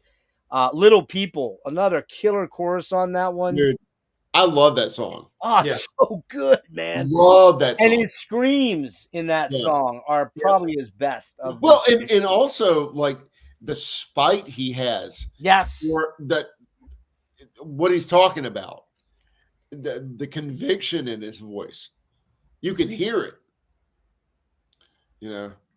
I agree. It's just, that's a thing that's so unique about Devin. He just has a way. And for those that don't know, Devin's birth name, I believe, was Buddy Lackey, and he changed it to Devin Graves. Not a bad idea on Devin's part, just going to say. I mean, I think it's way cooler as Devin Graves. And by the way, Devin has a YouTube channel that he does. I've been trying to get him to come on. I haven't had a lot of luck there yet. I'm going to try again once this is done. Maybe he sees you two esteemed scholars on. I'll be like, all right, maybe I'll go talk to that guy. Oh, I'm sure that'll do it. I'm sure. Well, you know, I mean, I am using you guys. If anyone has sway, it's the Radical Research Boys. That's right. Exactly. Right. But okay, so fucking freak show, man. Fucking freak show. Those riffs coming out of the gate. The Pigs and Zen. Yes. What? Yes, for sure, man. Again, spiraling spider-like guitar lines, man. And I think very good. Yep. If we didn't note it before, the guitar tones on all of their albums are god tier shit. Oh yeah. God tier shit. As a guitarist, I don't know how much I'd have to spend to get these tones, but I'll go rob a bank tonight to get that money together. I want that guitar tone, man. I never thought about the Jane's Addiction influence in Psychotic Waltz. Well, the end of Freak Show, he's like, put the pigs. I know. Beyond that. But I think musically, you can see it.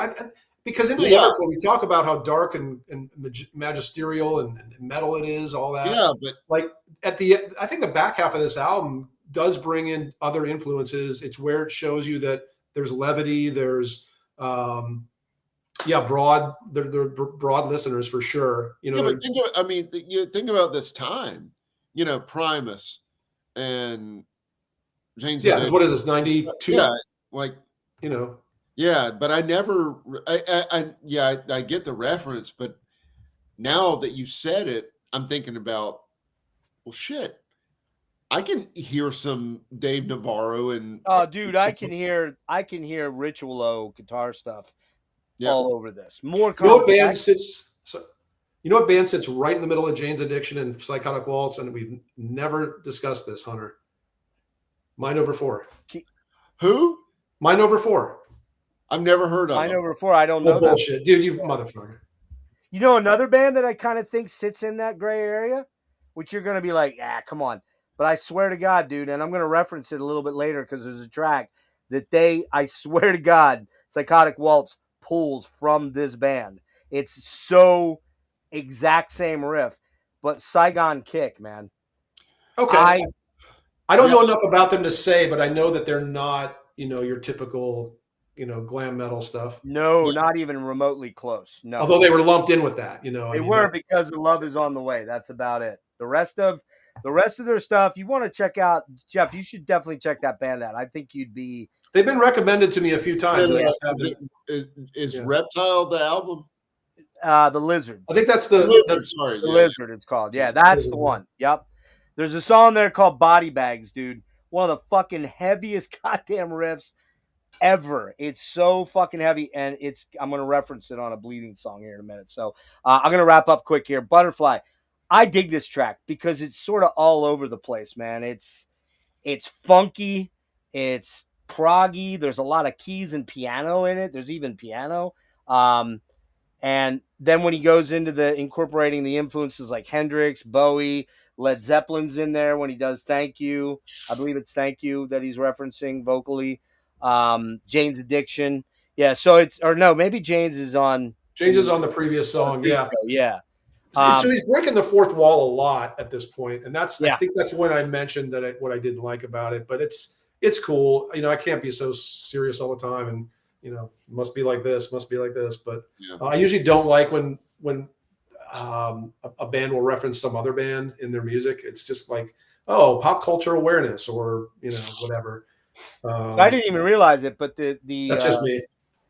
I understand what you're saying, but I think they do it very creatively here. That a lot of other bands wouldn't. The way they incorporate it is cool. So this is the reissue, the double CD. And what's cool about it, you've got, I didn't realize it because I haven't listened to them yet. You got the End of the Everflow demos from 91. And then you've got the Aslan demos. I would love to hear those. I didn't know the Aslan demos are already on here. So I bought that album for nothing now. I'm looking at it. So whatever. But, great cover, though. You got that great vinyl cover. Beautiful checkerboard. Or Harlequin thing. And then the last thing is they do a fucking monster killer cover of Disturbing the Priest. Yes, I'm glad. Oh, my God, dude. That's a top 10 Sabbath song for me. And that is with fucking Buddy Lackey doing it. Dude, have you heard their cover, Hunter? It sounds amazing. No.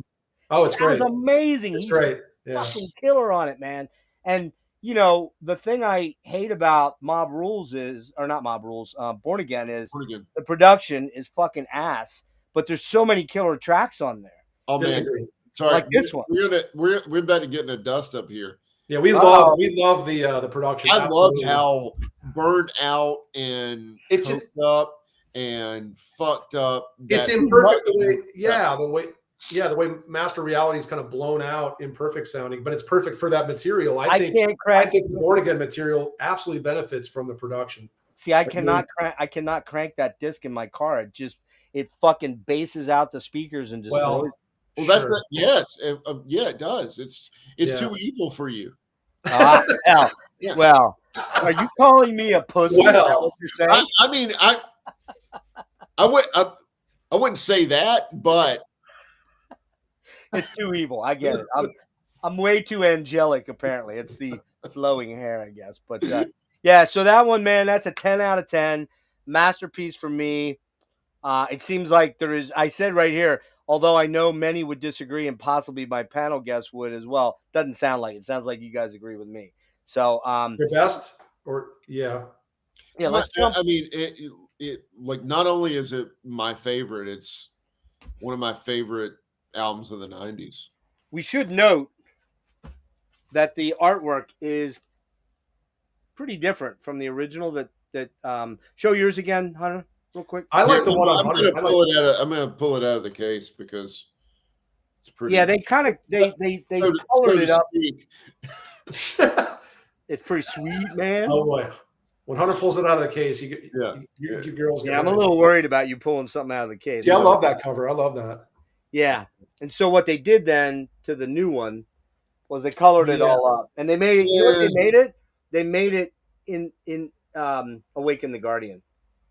Yeah. So I have Awaken the Guardian. Look like that. Yeah. The CD that's sitting in my burnt house right now that I haven't recovered yet. I don't know if it's savable because it's been a case by case basis. Well, we're gonna get you a new one. The CD I have, I was gonna say it's got a different cover than those two. And there is one other cover. You're right. Yeah. When I was building my collection on Discogs, I had logged it on Discogs. It took me years, but when I got to that CD, I could not find it on Discogs. But it's not a bootleg, and you're right. There was. It's got a different cover scheme than those two. It is still blue. It's still cosmic, but it's a. I'll look that up then. I was like, what is that? Yeah, it's probably on Discogs by now. So here's the vinyl for that. The reissues, the yellow one, then too. But then getting to this one, Mosquito, which great cover right there. Not the original cover of this. No, but it should have been. Yeah, it really should have been. Stinks, man. Yeah, it should have been. Do either of you guys have the original cover? I do. Technically, I do. I don't know what state it's in. Yeah. It looks like. Quit saying that. You're making me want to cry, dude. Come on, man. Dog shit. Yeah. Well, I like the idea because it's a red bud. It's it's marijuana bud. But it looks horrible. And why did they choose that for the logo? Where's the logo? Right. Exactly. Yeah. God, the logo is. So the one, Jeff, that you just held up, that's a great cover. It's killer. That's Travis Smith, I believe. It's really good. Yeah. No. I also have. Think of this thing's all blown out. Right. Oh, it's awful. Right. I also have this. Look at the spine. Even the spine sucks. I have this one, which I paid entirely too goddamn much money before all the reissues came That's out. The 2 CD thing, right? Yeah, that's the for the Metal Blade European reissue, which has it's hard to get these. They did 1 and 3 and 2 and 4. Yeah, which is weird. I don't know why. I think I know why. Because I think there's more liking for the first 2 than the 3rd and the 4th. And so I think to try and sell can't package Mosquito and Bleeding together because that won't sell as well as the. That's a great thought. I honestly would bet money on that. Yeah. All right, I can't get these out of here. I don't know why they're not coming out. But anyway, this has, if you look at this artwork, and I'd have to look. I'm not sure who did it, but that looks distinctly like Dave McKean shit from Frontline Assembly, man. You know, like this, the monster here. On the left there, yeah. Yeah, I'll try to pull that out then and go over that. But all right, Hunter, your turn to jump into this one. I think we can get through the bleeding with you. So. Yeah, all right, yeah. So for me, definitely their weakest. It's a transitional record. We should note real quick. We should note. I always forget this. It came out on July 27th, 94 on Bulletproof Records and Zardov. This is the one that was produced by Scott Burns, who also mixed and they recorded at Morris Sounds and Mad Hatter and Record Plant. And we should note that they met, the Psychotic Waltz dudes were out. I'm not sure who they were with, but Death was on the bill apparently at a festival. Chuck Schuldiner was a huge fan of Psychotic Waltz. Yep. DiGiorgio as well. And they so if I can interject very quickly. Yeah. So in 1994, Sterling McFadden did this history of heavy metal issue. Mm-hmm. And at the very end of it, they polled a bunch of musicians and writers about their top 10 heavy metal records of all time. Right. And in that, This is 94. DiGiorgio put Social Grace as his second favorite heavy metal record. Wow.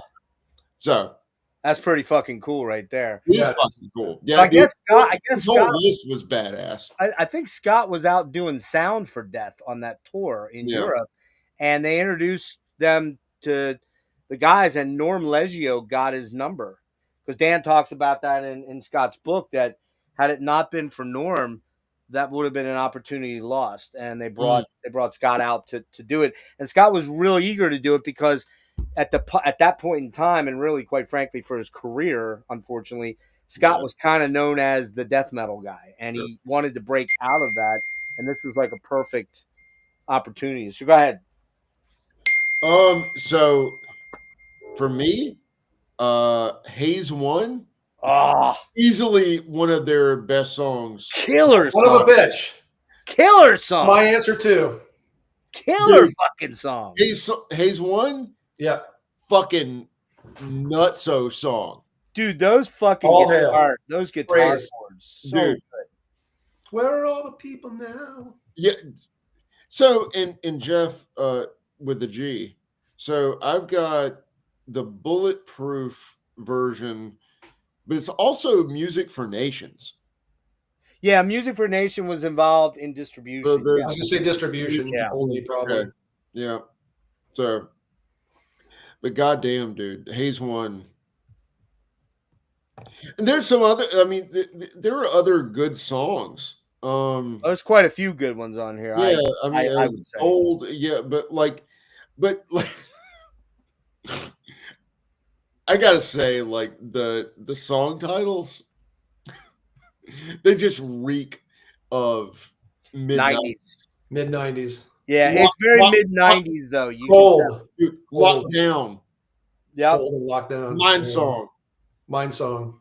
Yeah. Yeah. It's like, come on, guys. Dancing in the Ashes is a great tune. Yep. I like Shattered Sky a lot. Oh, Shattered Sky, man. Yep. Shattered Sky, fucking wicked as shit, man. Yeah, you got a pretty hot metal with this record. Yeah. But I think there was a lot of, from the hardcore PW fans, there was a bit of pushback on this sound because they felt that there was a lot of like sellout isms in this thing. And yes, you can definitely hear the 90s. You can definitely tell there's a slight grunge influence for sure, but they still very much sound like PW with regards to the complexity of the songs. Maybe they're slightly dumbed down just a tiny little bit, but not much, man. Not much. Well, it's like Genesis. I mean, you could say the same thing about And Then There Were Three. I love that album. Yeah, of course. Our next episode will be on that, so we're going to say about Rush Signals. It's like, no, they're just refiguring things, trying some new shit. Right. But I think in both of those cases, they're being themselves still. They haven't sold out in the sense of like, we're doing this because this is a cool thing over here and we think people are going to like it. It's simply, it just feels like a very genuine evolution. Yeah. So I think Mosquito is very genuine for them. Plus, it's one of those hindsight things. Now I like it and appreciate it more now that I know Bleeding. Because once Bleeding came out, it was like, oh, they're nailing what they tried to do in Mosquito here. Yes, exactly. You know what I mean? Not to get ahead of ourselves, but I think Mosquito is just that classic transitional record. Yep. It is, all progressive bands tend to simplify. I don't know one that doesn't. I mean, I think you have resisted the most, but even they have tried to commercialize in a way. But you get your Inside Out, so you get your Promised Lands, which is an album I love, or Empire even. Yep, my last favorite Queensryche. But every band will do that. Rush, so it's like this was their, even on the third album already, that they were already starting to go just a little bit more streamlined, a little more focused, a little less parts per song. I mean, yeah, there's a little less lengthy passages, but there's still just savage fucking guitar riffs all over this album. And they're still cosmic as shit. Yeah, and they're still doing the guitar weaving and interweaving, and the melody is still there. The complexity is still there. It's just a little bit more refined and maybe more streamlined overall. Yeah. Right? Yeah. Yeah. Anything else on that one, Hunter? No.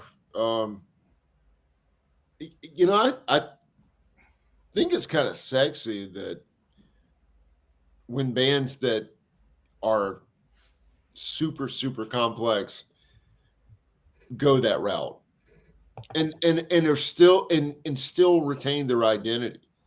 And this, to me, despite the regrettable cover art and logo, it still sounds like Psychotic Waltz to me.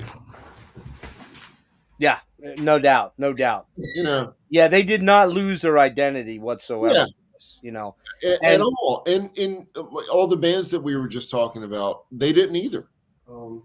Yeah, and I think too, the thing to point out is that you can't necessarily fault a band like this who's really been for 10 years putting in the work and Right. writing incredible music for them to go to, you know, each other and go, look, man, without a major, we got to sort of write something that might be able to get on the radio, Right. maybe a little bit. There's 3 or 4 songs on here. Haze, Shattered Sky for sure, Cold for sure. Okay, he's having an issue, so he'll come back in a minute. But yeah, it's. I think this album is maligned a little unfairly, but I agree with you. I agree. It's probably it's probably my least favorite of theirs, but not necessarily because the material's any less good. It's just a little. It just hits a little bit different, and maybe not quite as intensely as the other albums, and that's including the most recent. Yeah, I agree. It again, it's like that great kind of transitional album. And then on Bleeding, they perfect it. Exactly. Yep. Like, look, this is but it's growing pains. You know what I mean? Like, right. We're trying to get to that next place, and there's obviously going to be some issues there. So. All right, let me rip through a couple tracks here quick. What did I do with my cheat sheet? That's not it. Where's my cheat sheet? God damn it, where are you? There we go, quick. So yeah, with Mosquito, the first track, Mosquito, is pretty fucking slamming, man. Or hold on, I went to my bad. Hold on. There we go. Yeah. Super heavy, man. A little more straightforward, little bit of grunge in there, but not. We're not talking Nirvana grunge or Pearl Jam grunge. We're talking maybe more the 2 reference points I have on this album that are far more salient than the what everybody thinks of with grunge is. I definitely hear the weirdness of Soundgarden, which I love that band, so I don't give a shit what anybody says. One of my probably a top 10 band for me. Right. And Alice. I mean, you definitely hear some Alice in here, you know, just from the heavy metal vibes. Sure. This does have the one song I do not like in the entire canon of PW, and that's Love Stone Blind. Mm-hmm. I do not dig that track. There's something weird about that song that does not work for me. I think we could all agree on that. Yeah, it's a weird song. It just is kind of like the one misstep that I think they ever had. Haze. Oh my God, that swirling, smoky.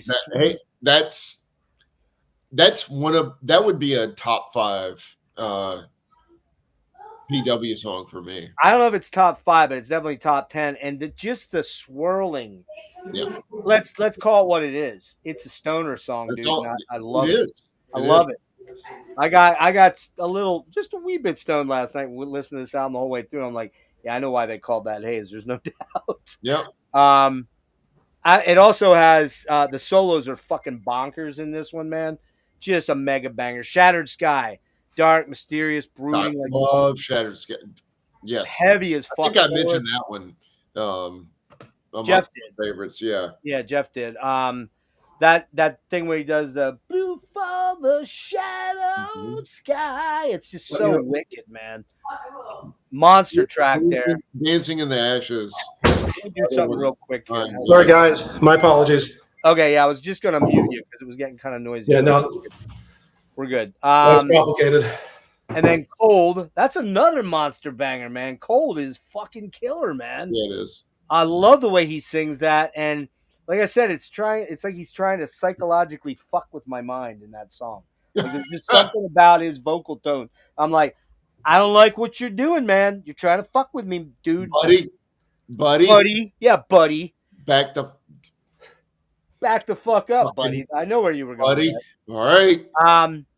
Dancing in the Ashes. That's the Saigon Kick Bodies riff. Okay. Go check out Bodies. You'll hear it right away. You'll know it. I hate to say Let the bodies hit the floor. No, it's not that body. No. It's super crushingly heavy, but more radio metal. That song has a radio metal vibe to it. And, I lived through those 2000 radio metal years, as you guys did, where every fifth song was a Metallica song. Every third song was a Stain song. Every second song was a Godsmack song. It was a terrible time to be alive. We have talked entirely too much about Godsmack tonight. Yeah, we really have. We really have. I think that's on me. Just unhealthy obsession with Godsmack. That's on me, guys. My apologies. So Only Time sounds a lot like their Alice in Chains Soundgarden song, dirgy, drony. But you can't. But again, you can't really pin a direct sound on PW because they're themselves. He does have a little bit of a Chris Cornell vibe to his voice there. Lockdown could almost be a Disturbed song. Did I bring that name up? Oh, man. That's a definite. I think that's the lowest point of their 4-album catalog. I agree. That song, and you missed it, Jeff, but I think the second song on this album, Love Stone Blind, don't like that song. Don't like it. Last thing here, real quick, Mind Song. I kind of dig it. A lot, actually. It's kind of like space reggae. It's got this killer solo, stony vibes, like you just smoked a fat one and you're just like kicking back and cruising down the highway. Not that I'm advocating that, guys. Okay, just saying. I never do that. I don't even smoke. What am I saying? And then it ends with Darkness with that synthy sort of ending outro. I mean, to me, this is still a fucking great album. It's still a great album. I think by any other band, it's a great album. You're just sure. You're more comparing it to what came before and after. It's just inevitable that there's going to be that one that's maybe hanging a little lower than the others. That's what. And I do think Scott's production on the guitars on here is fucking world building, man. It's gargantuan. It's just overwhelming. It's like you're staring. It's like if you go into the Alps or something like that, and you're staring up at a rock face, and you're like, people climb that shit? You got to be kidding me. That's what the fucking guitar tones on this album sound like. So I like that. All right, Hunter, we're gonna get you in on the bleeding so you can get out of here then. So and also while you're at it, go ahead and rip through God-Shaped Void. That way we can Jeff and I can wrap up. I think that'll be easy for Hunter. Yeah. Kind of boring. Wait, which one? God-Shaped Void. Oh no, I was talking about the bleeding. Oh, almost just barely my second favorite record. Same here.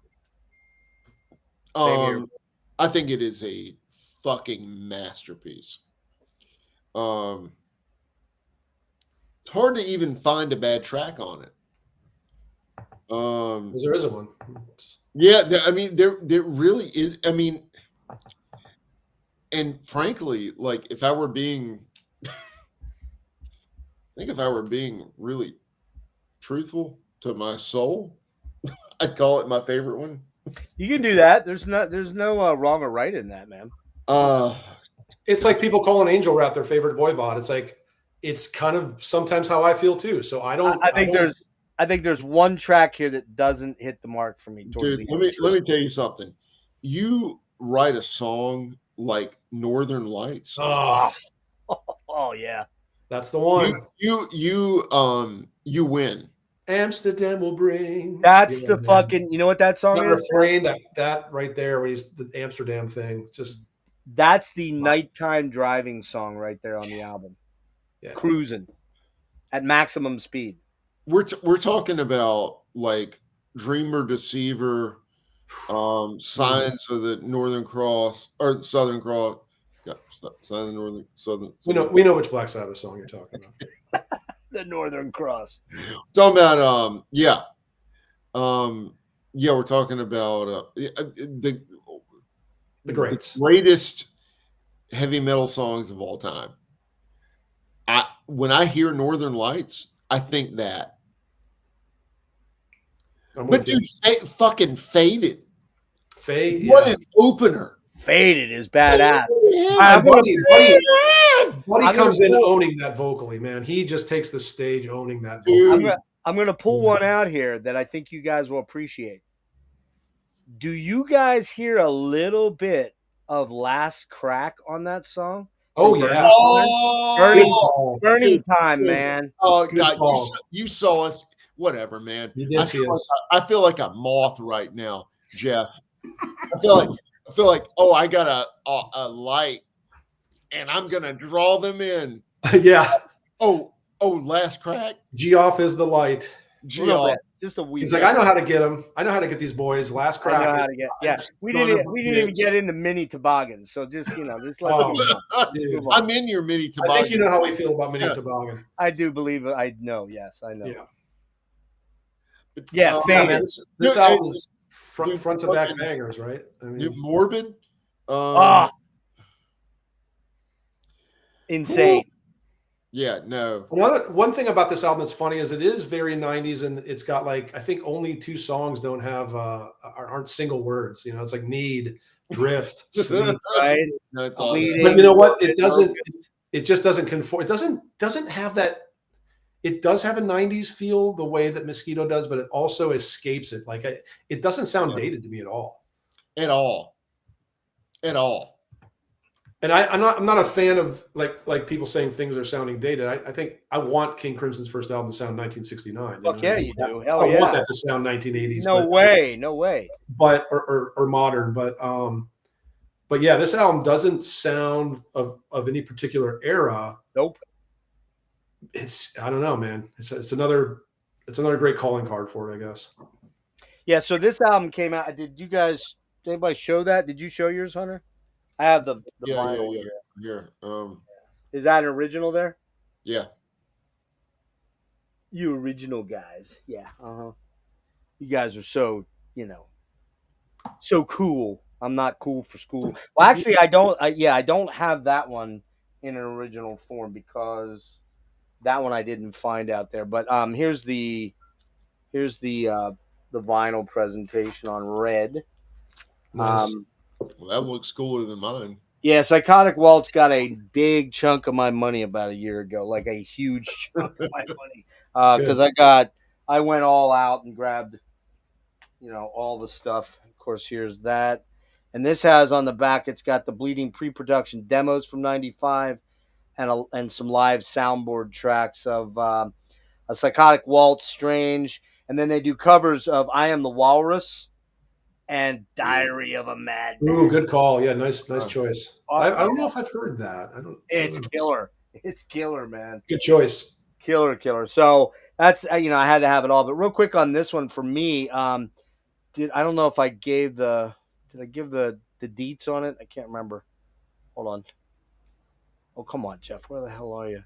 I'm old and can't I can't extemporaneously do this kind of stuff, guys. You have to cut me a break here. I'm an old man. Well, while you do that, I'll just mention we didn't mention My Grave yet, and I think that has to go up front in the conversation about Bleeding because we talk about the Ian Anderson influence kind of writ large. And, huge. And but it's not a tall rip. It could be a tall song, but he owns it, man. He owns it so hard, and it's such a beautifully emotional piece on the album. Man. Yeah, my notes, Jeff, say Jethro Waltz in every possible way. So, from the acoustic sounds, the acoustic sound could be right out of Thick as a Brick or Dunring Gill or fucking Nursey or something like that. Yeah, real rich, just I don't know. Resonant, rounded acoustic stuff. Yeah, for sure. Yeah, and I said so. It's tall, but it's tall done Psychotic Waltz way. Real quick on this Faded, you mentioned like when that first kicks in with the bass, you're like, God damn, is this like the Chili Peppers? Like, what the hell's going on, right? and then it rips in, and Dev starts howling, with that faded. You know, he's doing that, just that. Yeah, just so fucking cool, man. And actually, you guys are not bad singers. Oh, I can hit a pitch, but I need, this is one of you. I wouldn't dare do that. Hunter, didn't I mention that I'm on Blabbermouth now? Didn't I say that? Well, yeah. Only 17 times today, Jeff. Excuse me. And about Zach Stevens, no less. Right. Listen, you guys did not mention the best motherfucking track on this album. Oh, wait, what? Locust. Okay. Come on. But you just don't get around Northern Lights, but Locust is amazing. I love Northern Lights. But the problem, as we have already identified, is that everything on this album is amazing. It's killer. That's true. Yeah. You got a good point. Yeah. Yeah. There's no wrong answer for this, but right. And Locust has that atmospheric, brooding, doomy spaciness. Yeah, it does. You know what it sounds like? It sounds like the word lush.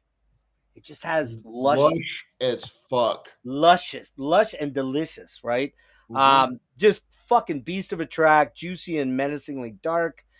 Definitely my favorite track. Morbid, man. That chorus. Oh my God, that chorus is so incredible, man. Another beast. The guitar solo's unbelievable on this one. Goddamn evil is what I say. Bleeding. I think Bleeding is a monster track, man. It is.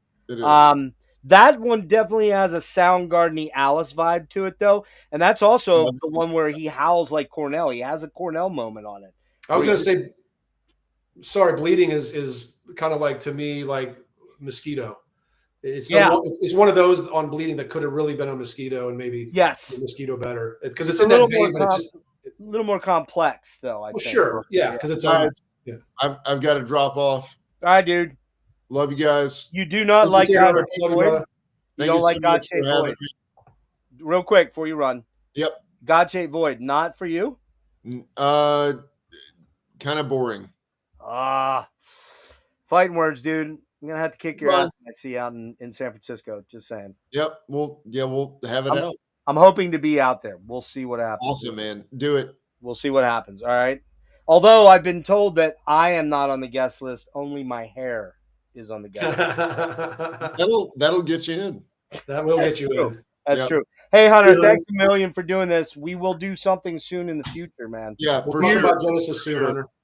All right. Weird Swedish prog one of these days soon. All right? Yeah. All right. All right, brother. See you, man. Brother. I'm just going to leave you and I up here like this. Yeah, Hunter. No pressure. I'm sorry about that. Real quick, just to explain to everybody. Hunter had a thing going on with work that he had to take a call at 9 o'clock West Coast. The person running the meeting was on the West Coast, so it's right. 6 o'clock their time right now. And I apologize that I haven't been keeping up with the comments because I did need to kind of roll a little bit quicker, but I think I got Jeff for about a half hour, dude?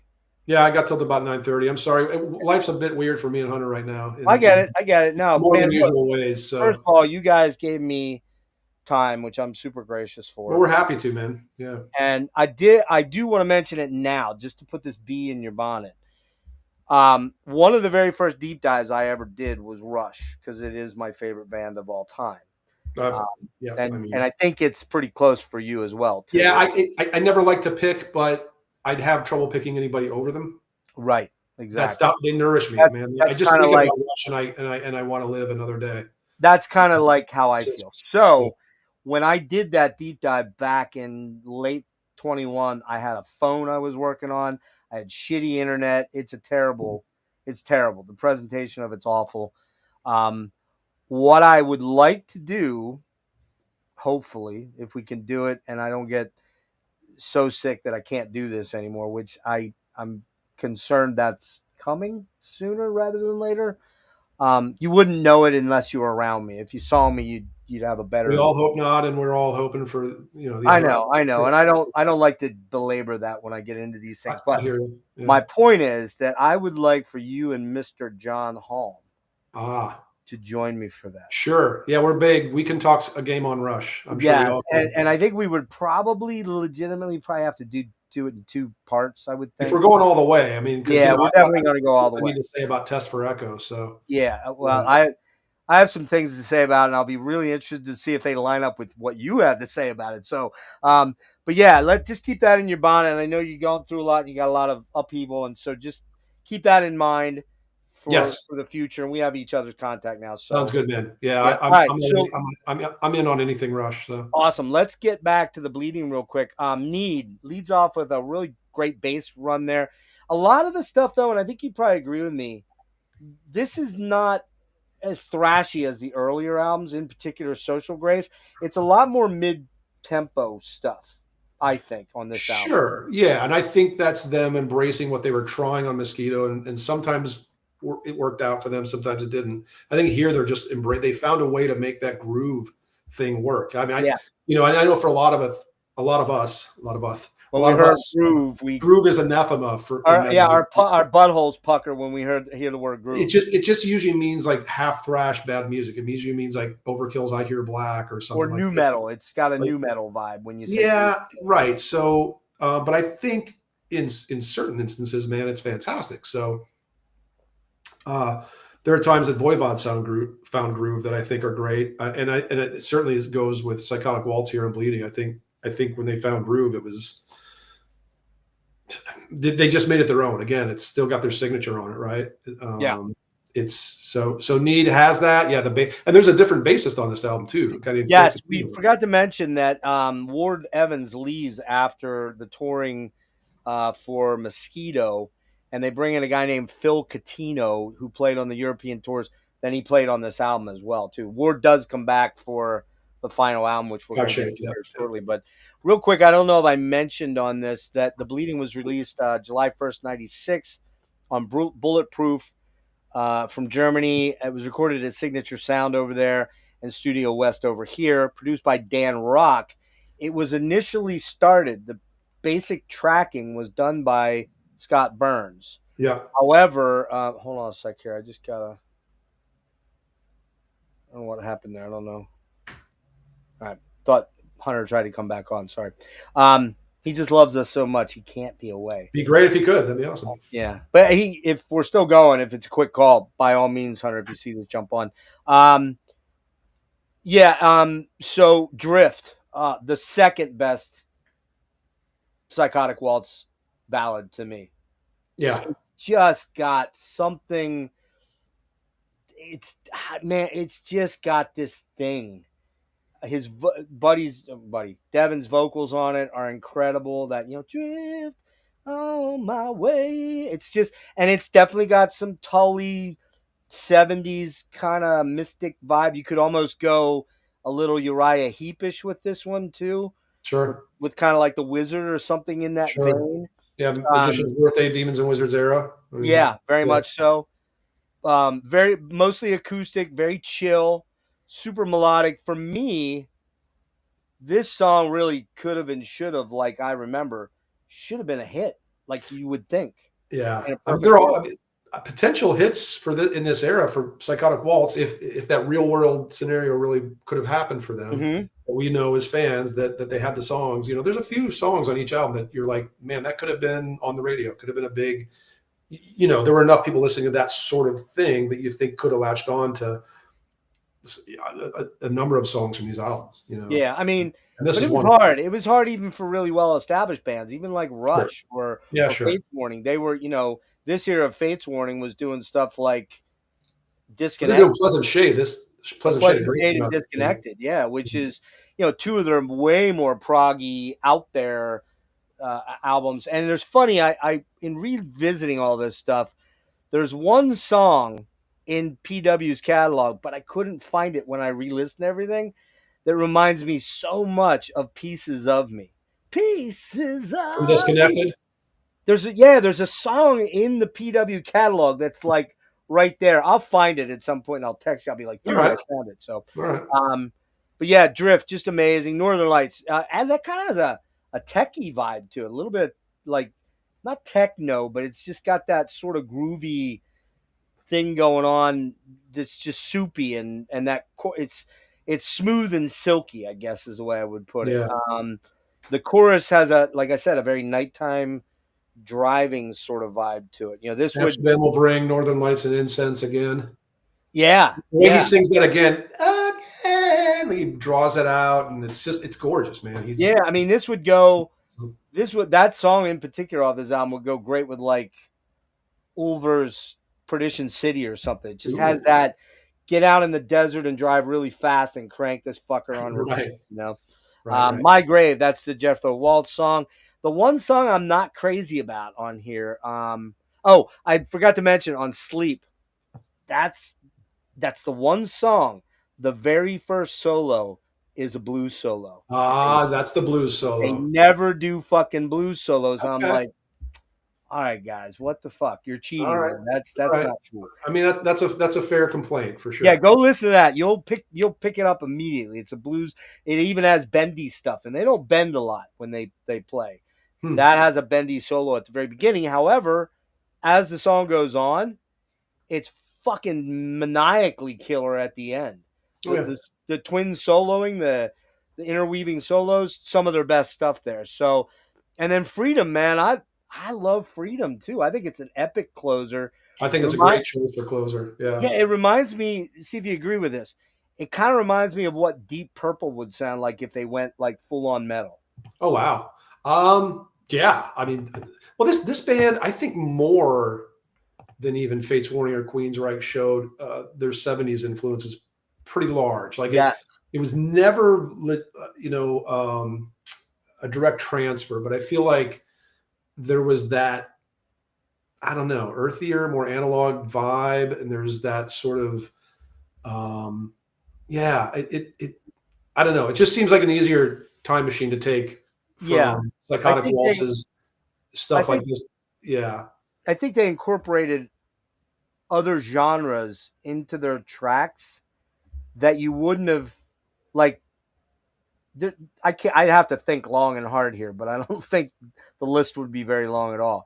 I'd have to think long and hard about what Fates Warning track has a funk riff in it. Sure, exactly. And if Fates Warning were showing their 70s influences, they were sticking pretty close to things like Rush or Kansas. You know what I mean? Right. You're like, oh, that makes sense. Whereas I know that Jim Matheos is a much deeper listener, but he's not necessarily going to put some of that stuff in his music. Where I feel like Psychotic Waltz, probably more of a democratic songwriting process too. I think it was, yeah. So you get these guys all listening to some of that 70s stuff and not afraid to put it in. I mean, they showed that all over Into the Everflow, near the end there, with referencing some of this stuff. So I like that it comes back in here for Bleeding. Yep. That's a good call. That's and Deep Purple, sure. Now we should mention on this that when they went out to tour this, Brian McAlpin deferred. He could not go out. He had some family obligations. And Brian, man, I'll tell you what a story there. Was in a car accident in the early to mid 80s. I don't know the exact date. Broke his back. Has always been in a wheelchair since then, and is a fucking monster guitar player.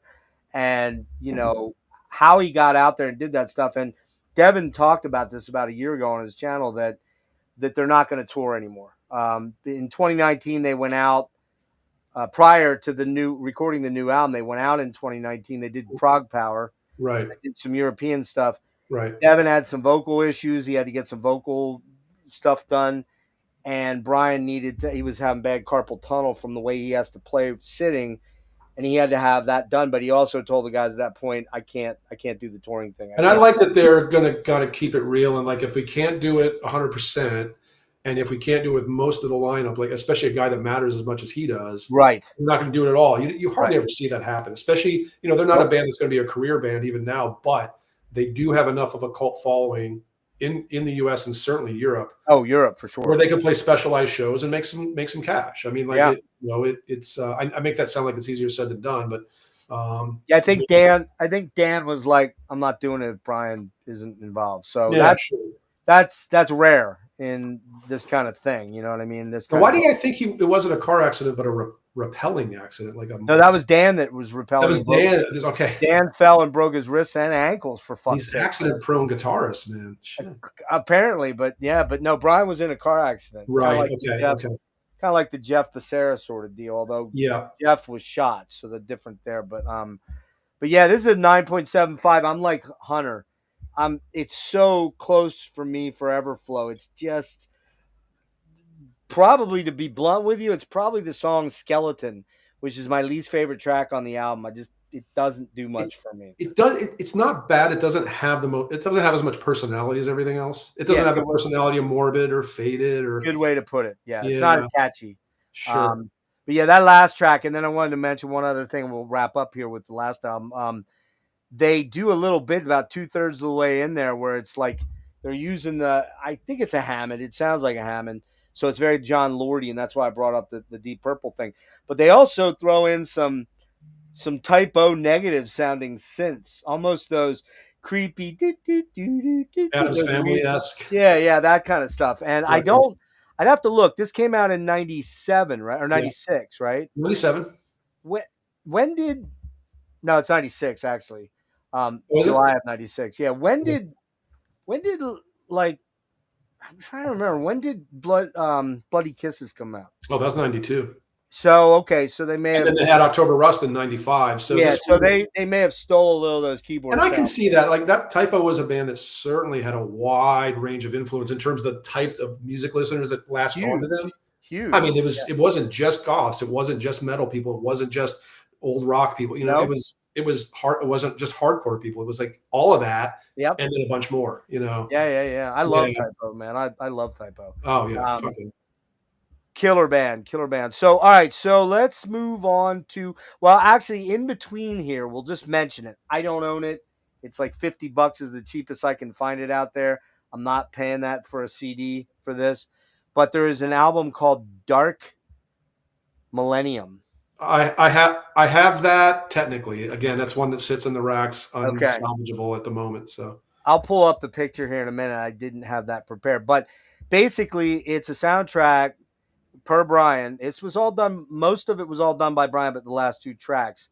It's a soundtrack for Reaching Higher Spheres into Narcotic Dances by Brian McAlpine, and then the last two tracks, Flight to Nowhere and The Dream, are more like regular Psychotic Waltz stuff. This was released on April 5th, 99. I couldn't really, and it's the suite of tracks, I believe it's 7 of them, might be 8, are called Penetralia. Interesting choice of title for an album. I don't know why it ended up being called Dark Millennium. Somebody put it together. They put some demos on there, and then they put some live. Might be that Dynamo show, I think. Yeah, I think that's where that tape that I had was called from. But it's kind of a dark wave meets Tangerine Dream meets John Carpenter sort of thing until you get to the last 3 tracks. Pleasures of the Flesh, Flight to Nowhere, and The Dream are more like the bulk of the PW catalog. And the guitar on some of those tracks, you have it, so you've heard it. You probably didn't remember it, but there's some incendiary fucking guitar on that album. Oh yeah, I keep that. Yeah, I keep that one around. I think the soundscape stuff, the Penetralia stuff, whatever, is interesting.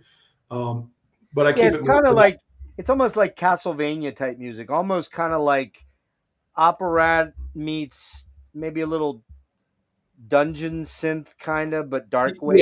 Yeah. It wouldn't be the kind of I'm a pretty wide listener, but it's not my kind of thing. But I do enjoy hearing it, and I like, just as a Psychotic fan, sort of, as we talked about earlier in the discussion, like you can hear that sort of influence creeping in now and then. They never capitalized on it big time, but they make it just a small part of their sound here and there as kind of connective tissue. And so I like Dark Millennium for that. There's also a thing that came out around that time called Live and Archives, which is I don't know, sort of just pieces and parts, rarities, Yeah, I didn't pick cool. That up. If you must have it, but you bought, the demos, and it seems like you've got your handle on that. I got most everything. That one, you're right though. That one, and that's another one that's kind of elusive to find out there for a reasonable price. That one, I'm not gonna pay $50. It does. I hear you, but it does have great Mike Clift art. It's got you look at Live and Archives cover, like wow, why wasn't that an album cover? I'll have to check it out then. Oh yeah. But so I mean, yes. I'll probably pick this up at some point, but I'm just not there yet to drop 50 on a single CD. I'm not. I got to have some sort of scruples. Trust me, I break them all the time when it comes to buying shit. I've done it, sure. You know where I'm coming from. So late night Discogs, fetishes. Yeah, a little bit. Like I smoked a little bit too much, or I might have had one extra beer there where I'm like, fuck it. I don't have any money in my bank account. Who cares? Let's just do this. Man, life's short, man. You never know. Life's short. I've used that argument 8 million fucking times. So, but I'd give that, honestly, Jeff, I'd probably give that like a 7.5 out of 10. The re-listen value might be kind of low in their catalog, Sure, but it's not an unworthy thing to own. It's just at what price, I think, is where I would. I think you're right. You got to go with Canon first, right? Which is the first 4. Right. Yeah. Right. So they do come back together. They kind of disintegrated for what, about 10 years, roughly, give or take? 12 maybe? I think there might have been different bouts of reunions here and there for just festival reasons, but I'm pretty sure. Well, no, you know what? I think in like about around 2010 they came back. Yeah, and it took them 10 years to actually. Yeah, so it's about 10 years, and they did. They did Prague Power in 19. I think they did Keep It True. What's the one that's in Belgium in the castle thing? I've lost track of festivals. I really have. I don't follow it too. Brutal Assault. It might have been Brutal Assault, I think. Okay. So they were doing, where, again, if we didn't mention it, I think we did a minute ago, but this band was much more popular in Europe and Greece, in particular Greece. Kind of like that band right there. That band right there, massive in Greece. Massive. Fates Warning, massive in Greece. Played 8,000 people in Greece, Yeah, U.S., couple hundred people if you're lucky getting to a show. Right. But they come out with God-Shaped Void on February 14th, 2020. Bad time to come out because within a month the whole world shut down. Yeah. This was produced by Psychotic Waltz with Jens Bogren. Of course, if you know Opeth or any of the Swedish bands, a lot of bands, Nevermore, stuff like that. He mixed it and mastered it. He did not do the tracking. Came out on Sony, so now they finally have a big label, but of course, big labels don't really mean shit at this point in time. I mean, technically, it's Inside Out still. Sony's distribution. They just licensing it then? No, not even that. It's Sony markets and does distribution. I was at Inside Out from 2014 to 2019, so I was there when Sony took over Century Media and Inside Out. And it's basically like, yes, it's on Sony Music, but it's technically Inside Out are the people signing, the people really doing the budgeting, the people really supporting and working with the artist directly. Same thing with Century Media. You see the Sony logo and all Century. Oh, Media. Yeah, right. Same thing. So, and not to just call you on a technicality, but like I don't love the major label world. One of the reasons I'm glad I love being at Inside Out, but I didn't like being with Sony. I don't think anybody. What did you do with Inside Out again, Jeff? I was U.S. product manager. So I was like the cog between everybody, all the other departments in the U.S. for all releases. I was. Oh wow! Okay. Yeah, I did a lot. I mean, I worked with Kansas Dream Theater closely, Devin Townsend. I mean, you name it, just tons. Leprous, Haken, nice. Steve Hackett. Yeah, I've had some great. Did you leave Maniacs for that, or was Maniacs? No. Maniacs was a long time ago. I've had a couple jobs in the interim, but I think the Inside Out gig was my favorite since Maniacs in terms of what I was able to do. And when were you there until 19? You said, or 18? 14 to 19. So like 14 to 5 years. Nice, yeah. But anyway, so they signed. I know that Inside Out.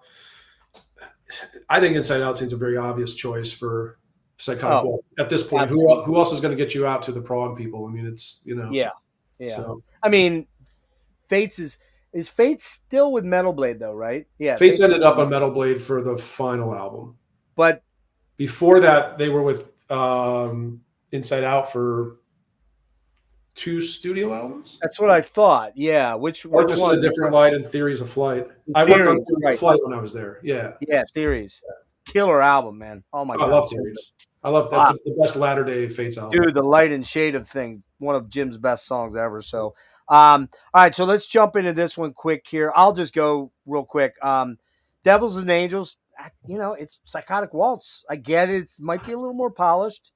But that super spacey intro, huge sounding progressive metal sort of thing, memorable chorus, quite a bit more synthy maybe than certainly the last 2 albums, maybe a little more Everflow synthy.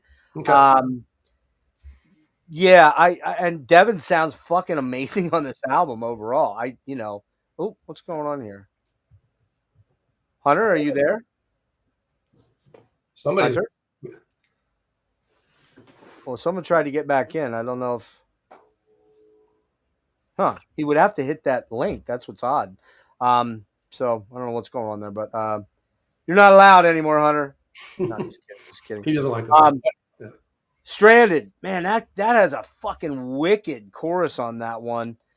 Stellar solos again, and again it's the darker theme sort of thing, but that one has like an up vibe to it. It sounds almost positive compared to a lot of their stuff.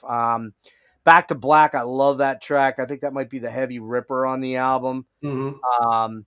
That's the one, Back to Black, that reminds me of Pieces of Me. I think that's okay. Yeah, that's the one. Because it has that really big, massive chorus and riffs and layering of vocals. It just has that. I can't. Kind of chunkier. What's that? Kind of chunkier. Yeah. And I've got Pieces of Me now in my head, so I can't do the chorus to Back to Black. But I think if you play those two together, you'll go, okay, I see where he's drawing that comparison from. The Fallen is a really cool dark ballad, really cool ballad. That's probably. I don't love this album, but that's a standout for me. I don't know what well. I can't talk a good game about this album, but I know I like The Fallen. Yeah, that's a highlight track for sure. Yeah. That chorus with all those multi-layer vocals on there. And it should be noted on this album that even more than maybe every other album by PW, Devin really shines in terms of the way he's creating the melodies and the intricacy of the harmonies and the layering. Well, if you think about it, since Bleeding, Devin recorded what, 6 albums for Dead Soul Tribe? Right. I mean, so he was the one that was most active. So he kept his instrument going, his voice. He kept it kind of lubed, and I think that's maybe why he's so strong in this album. Not that the others are bad. I just feel like he sounds like he hasn't had a continuous break, which he hasn't. It's right. We should mention Dan has a project that I didn't even realize until I started digging called Dark Star, which is really fucking cool. Yes, I used to have that album. I got rid of it because I was like, what's that? There's two. There are two. Yeah, that's right. And they're good, man. They're both really good. They're interesting. I never gave them much time. I'd probably regret getting rid of them now, but it's kind of more. It's kind of to be honest with you, Jeff. It's kind of instrumental PW in a lot of ways. Yeah, it's instrumental and even some ambient kind of stuff. Ambient, yep. Mm-hmm. Yeah. And I think, was it Ward and Brian? They did this thing called In Amen. Oh, End Amen was Amen. At least, I think those two guys and that dude Uwe Osterlehner from Death Row. Yes, Death Row. That's it. That, in my opinion, came into Death Row, made Death Row better with Deception Ignored. So I didn't actually check out End Amen yet. Well, I can speak for Hunter on this only because we've talked about it, and two, we agree. Big surprise. But the End Amen is better on paper than in execution. It's a little bit like they didn't have enough time to kind of figure out what they wanted to do, but you love it on paper because it's got guys from Psychotic Waltz and Death Row. Right. Yeah. It's a little spotty, I guess, then. Yeah. All right. So last thing here. I love that line from While the Spider Spins. That's another huge sounding epic track. Very synth heavy, but the vocal melodies are super cool. I love that part where he does that. This one's the one I'm least familiar with, but he does that. Here in my cell, I can choose my addiction while the spider spins. I think that's the chorus line. Yeah. And the way he sings that is, again, it's that Venice.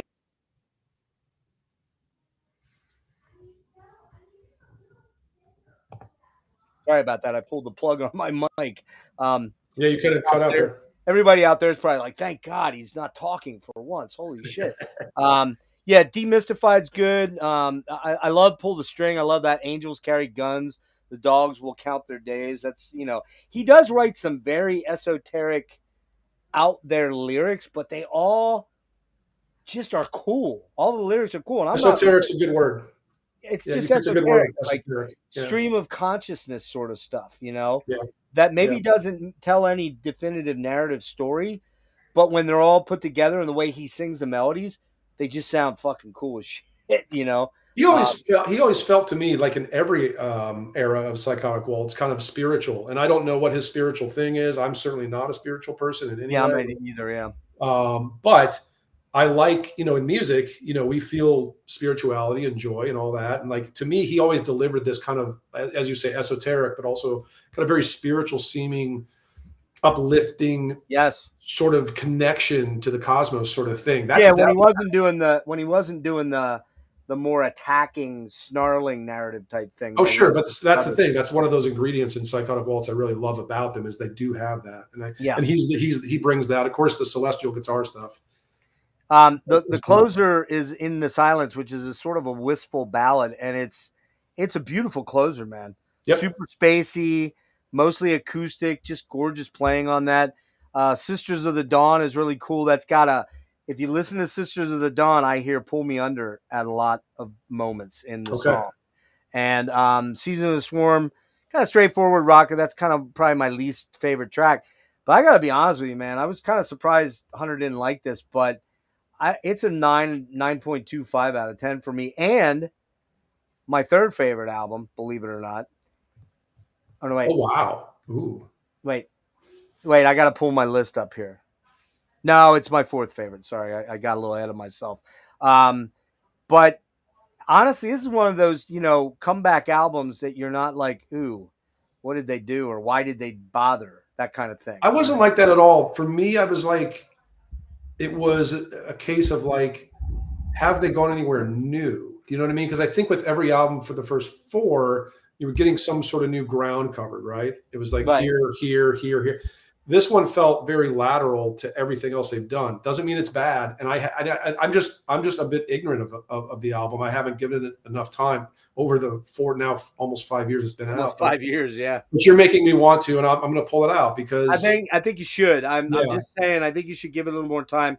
Given your initial thoughts on it, I can't fault them.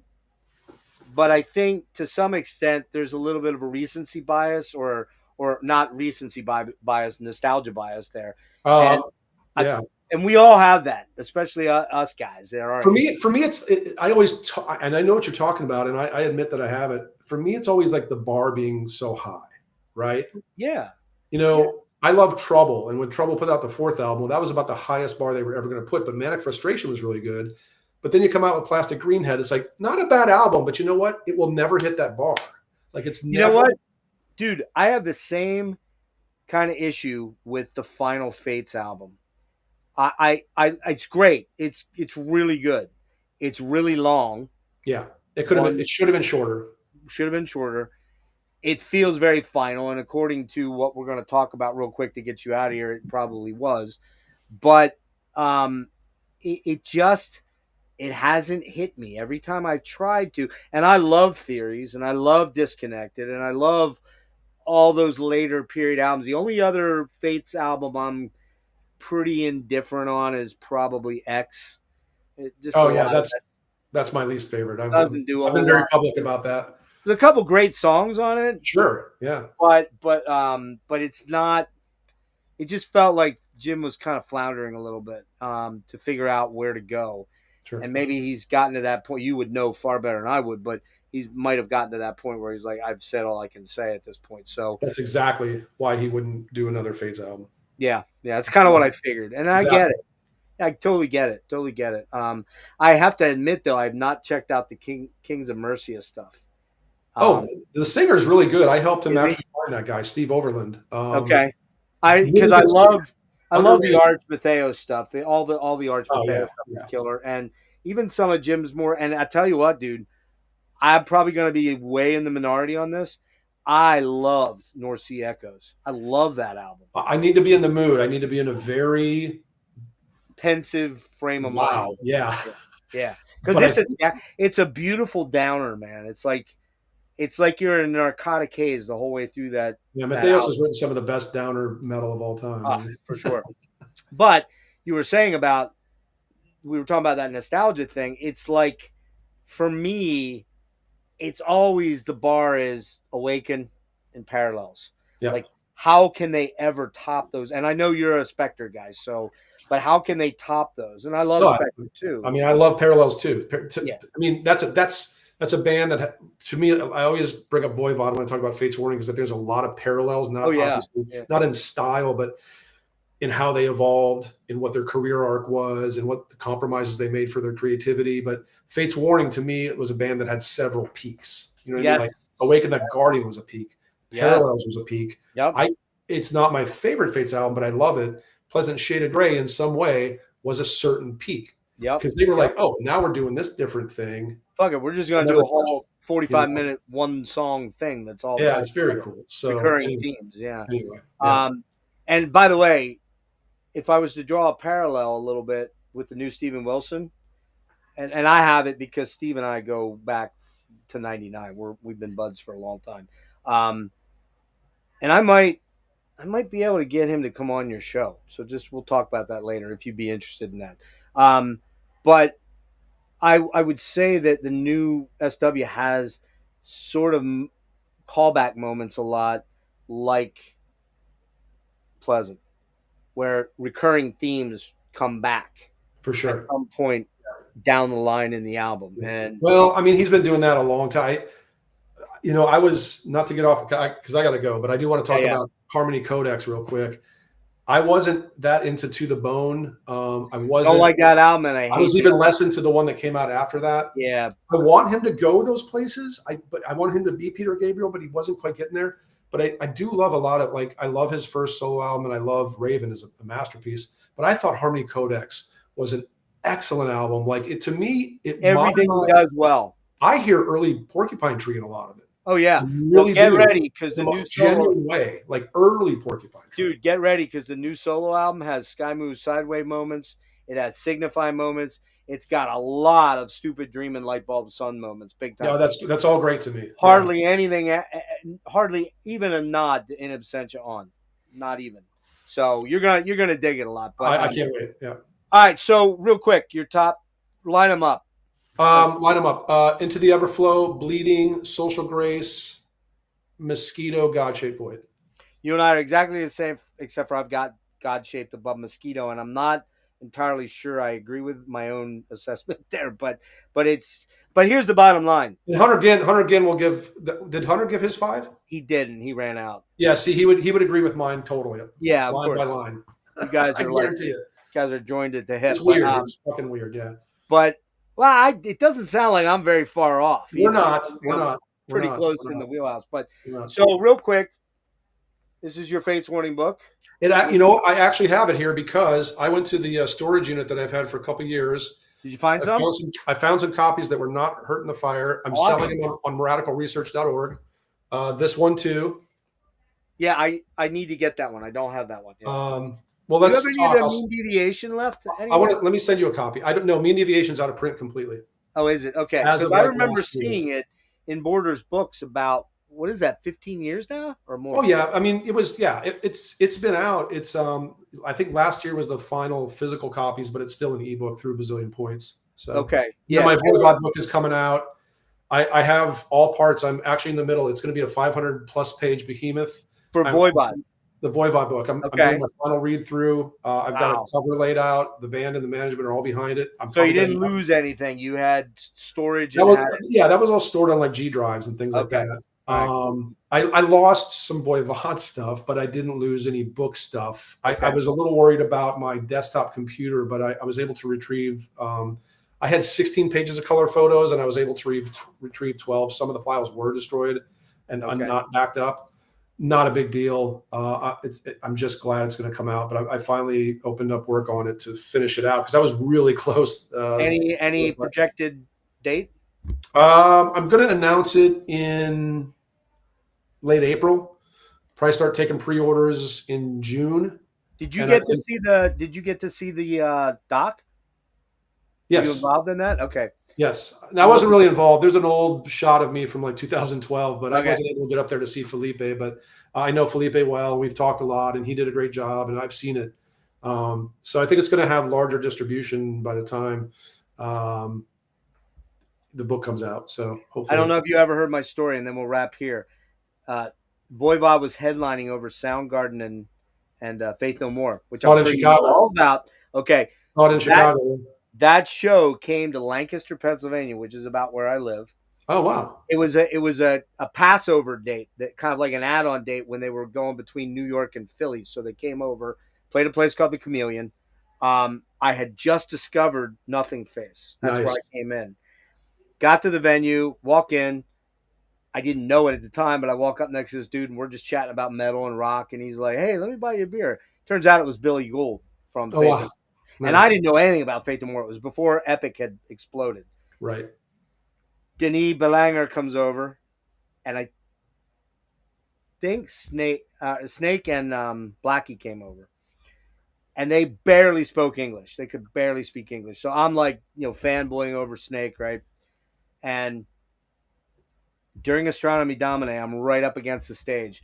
Snake pulls me up on stage and lets me sing the second chorus of Astronomy Domine. Wow. I'm drunker than fuck, dude. I can barely I'm like this, but it was like my rock star brilliance night. I have to say, though, Soundgarden absolutely fucking destroyed everybody that night. Oh, they were amazing when I saw them. That tour. Chris Cornell, freak of nature. So, all right. So real quick, mine's Into the Everflow, The Bleeding Grace, God Shaped, and Mosquito. Go, Jeff. I didn't have time to put it up, but I'm gonna get links out for all your stuff. So it's Radical Research is where you get these, right? RadicalResearch.org. That's the only place I sell those right now. Okay. And I guess you can still probably get it at Amazon or places like that, right? Or no? Yeah, I know some resellers have them, different. Yeah, you prefer to. Right now, yeah. I mean, like I'm holding the last physical copies right here. Cool. So we'll get that in there. Hopefully we'll be able to pull Jeff back in here for a Rush thing at some point. Yes, let's do it, man. Thanks for having us, man. Thanks for dude. This was fucking awesome. Birds of a feather, man. I appreciate your Crimson Glory poster. 100%, man. 100%. I'll show you. Okay, I'm gonna show you quick. I'm gonna do it this way because it's embarrassing how much shit's on my bed. But there it is. There you can see it. There's the boy there. So that was the first one that went in the room. I'm like, that's going over the bed right there. So. All right, man. Everybody, thank you so much for being here. I apologize for not addressing. Actually, I'll stay on for a minute. Let Jeff roll here. I'm going to stay on for a minute and kind of run through the comments quick. Great. Thanks, everybody, for watching. I've been seeing some of the comments. A lot of people have said a lot of nice things about my aftermath of the fires. Thanks, everybody. I did want to ask one last thing, and don't be embarrassed to answer it, but is the GoFundMe still active? Or no, I think we cut that off. It just, I mean...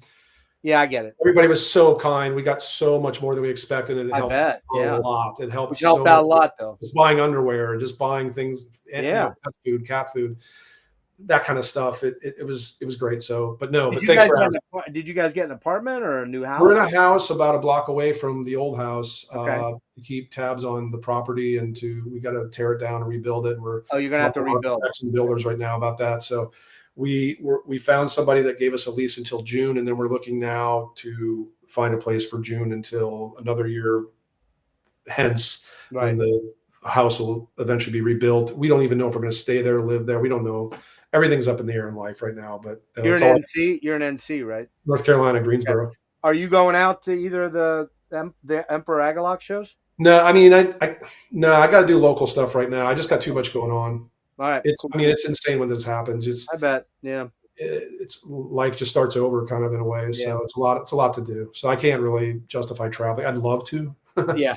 I'm going to try, but it really depends on how I'm doing, because like when we met almost a year ago now, I was far more functional than I am now. I'm struggling last 2 months. And I know your situation, and you look great, man. And you got your mind still, you got music still. I'm way too fucking fat, though. I'm pulling for you, buddy. The vain part of me is like, you're a fat ass, but I can't really exercise like a normal. I can't do it because of dysautonomia. My heart rate and my blood pressure get weird, and I faint, and so it's kind of hard to do. And diet can be wonky with stuff. Diet's huge. I eat when I'm hungry, but I have a lot of digestive issues from nervous system damage. So, thank you to Hunter Ginn. He's not as big a Rush fan as you or I, though, right? I'd say he's a pretty huge fan. Okay, well, maybe we'll have Hunter in for that, and we'll clear the decks for a couple of hours, because that could go quite Let's deep. do it. Thanks a lot, man. See you guys. Take care, bud. Right on. Later. All right. So thanks to those guys. That was freaking awesome. I hate to feel like we had to hurry through some of that, but Hunter definitely had a hard out. He had to get out at 9 for a work related thing. So coming up tomorrow night, Guiltless, which is a new band with Sasha Dunable of Intronaut and Josh Graham of Red Sparrows, A Storm of Light. He also did a lot of visual and artwork for Neurosis. He did do work for Soundgarden too. So that's coming up at 8:00 tomorrow night with Josh and Dan from Guiltless. If you were missing Neurosis, this is very Neurosis-like, but killer heavy riffs. And I'm trying to think what else is coming up. Oh, Post Metal Island on the 22nd. We'll see where I'm at in another week or so. I just don't know. Been having a rough run for the last month and a half, and there isn't a lot of answers. So, but yeah, I'll run through these comments real quick. Yeah, Sean Lane, Buddy Lackey. Super Strike was really hitting us hard there. Nasty Prayer gone way too soon. Yep. Oh, shit, sorry. Piggy, for sure. Yeah, man. A lot of were just single comments by Super Strike here. Schopenhauer says there's a Japanese version of Everflow that has a different cover. Okay, so it was the Japanese version. Yeah, I didn't pull that up. I'm not going to bother at this point. Take some breaking in, Jeff. Yeah. Steve DiGiorgio. Never liked Scott Burns' productions on Mosquito. Didn't fit the band's sound. I can't disagree. I think the guitars sound epic. I think the drums, now they weren't triggered, by the way, that I'm aware of. One of the few times Scott hasn't insisted on using triggered drums. But you can find out about all that shit in this book if you read it. There's commentary by Dan Rock in there and Scott. Yeah, what else do we have here? James Murphy.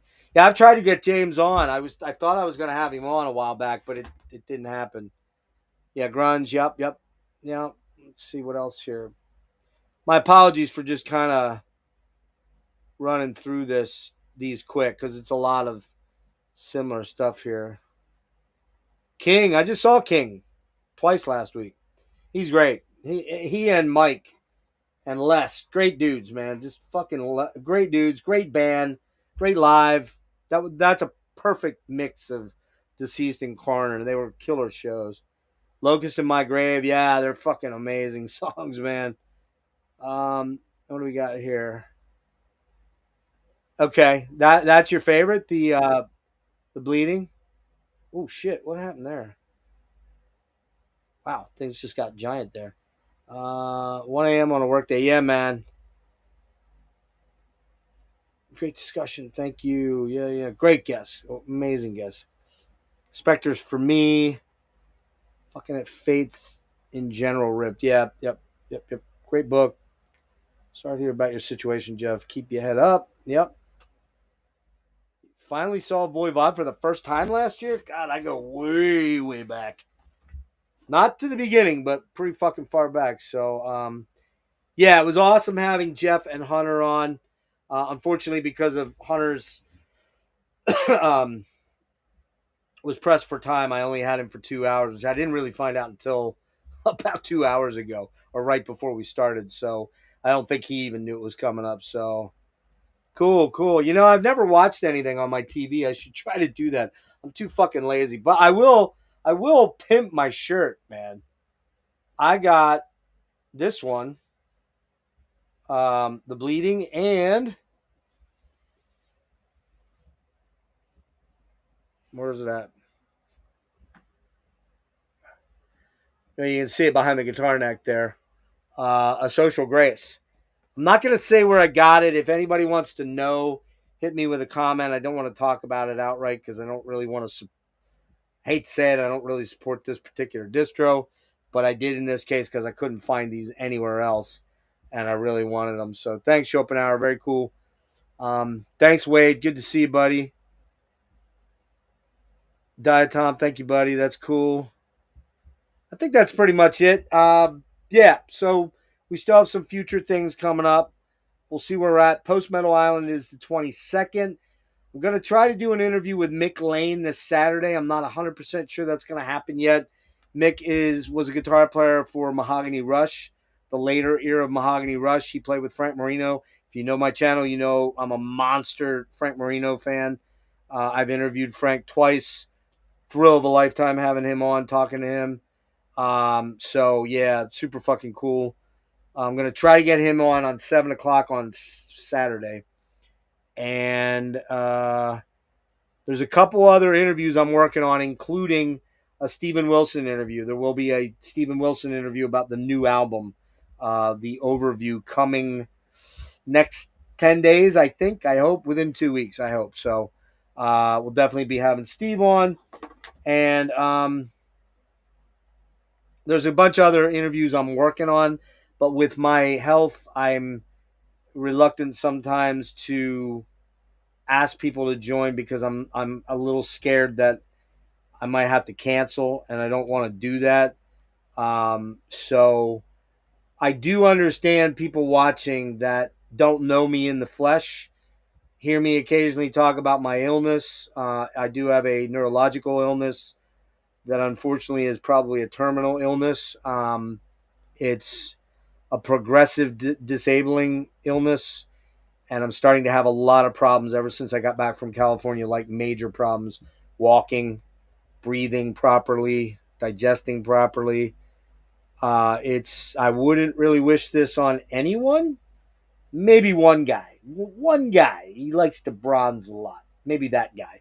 But otherwise, I really wouldn't wish this on my worst enemy because it's just a slow grind into nothingness, quite frankly. So I'm doing the best I can, and will continue to do so. There's too many good shows out there I want to go to. Hoping to make it to MDF this year again for some of the days, probably not all of them. Decibel Fest is coming up in a few weeks. I'm going to try to go down and hang with my bro Rick. But if you hung out with me personally in the flesh, not that you would want to, but if you did, you'd see things that are unusual and not normal for just a regular dude, and you'd be able to establish a little bit better. Oh yeah, he's not bullshitting; it's real. So I sometimes have that. I get people occasionally say, "Hey, you're not really sick." Well, tell that to the literally stacks of fucking doctors' appointments, specialist appointments, as far west as Cleveland Clinic, Philadelphia. I'm going there in August in Philadelphia if I'm still around. Yeah, it's a bitch. So, but life sucks and then you die. That's kind of how it goes. You know what I mean? Keeps going. You watch my channel from the beginning. Thank you, brother. I appreciate that, man. I really do. I really appreciate the support. The people that do support me, you guys rule. I forgot to even mention, I don't do this for money, but I do actually, I can take super chats now. So in the future, I got to remember to bring that up, even though I doubt anybody will contribute. And I'm not doing it for the money. I'm doing it for the love of the music. You see how excited I get about this shit. And, so a big Rush deep dive, hopefully with John Holm, Jeff Wagner, maybe Hunter Ginn, maybe my buddy Jimmy. We'll figure that out. Probably a two-parter there. But thank you, everybody, for being here. Check in on other stuff that's coming. I'll get the description updated here. And in case you want to buy a copy of the Fates book, let me see what's going on here. Hold on a minute.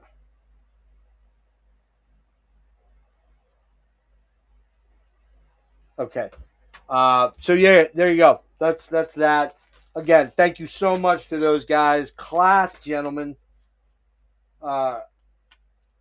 Just the wealth of knowledge in both those guys' brains as far as progressive music, rock music, is really unparalleled. It was an honor to share the the virtual stage, if you will. And I forgot to do my little joke at the beginning. I was going to go, we're going to talk about this album by George Benson, Breezin'.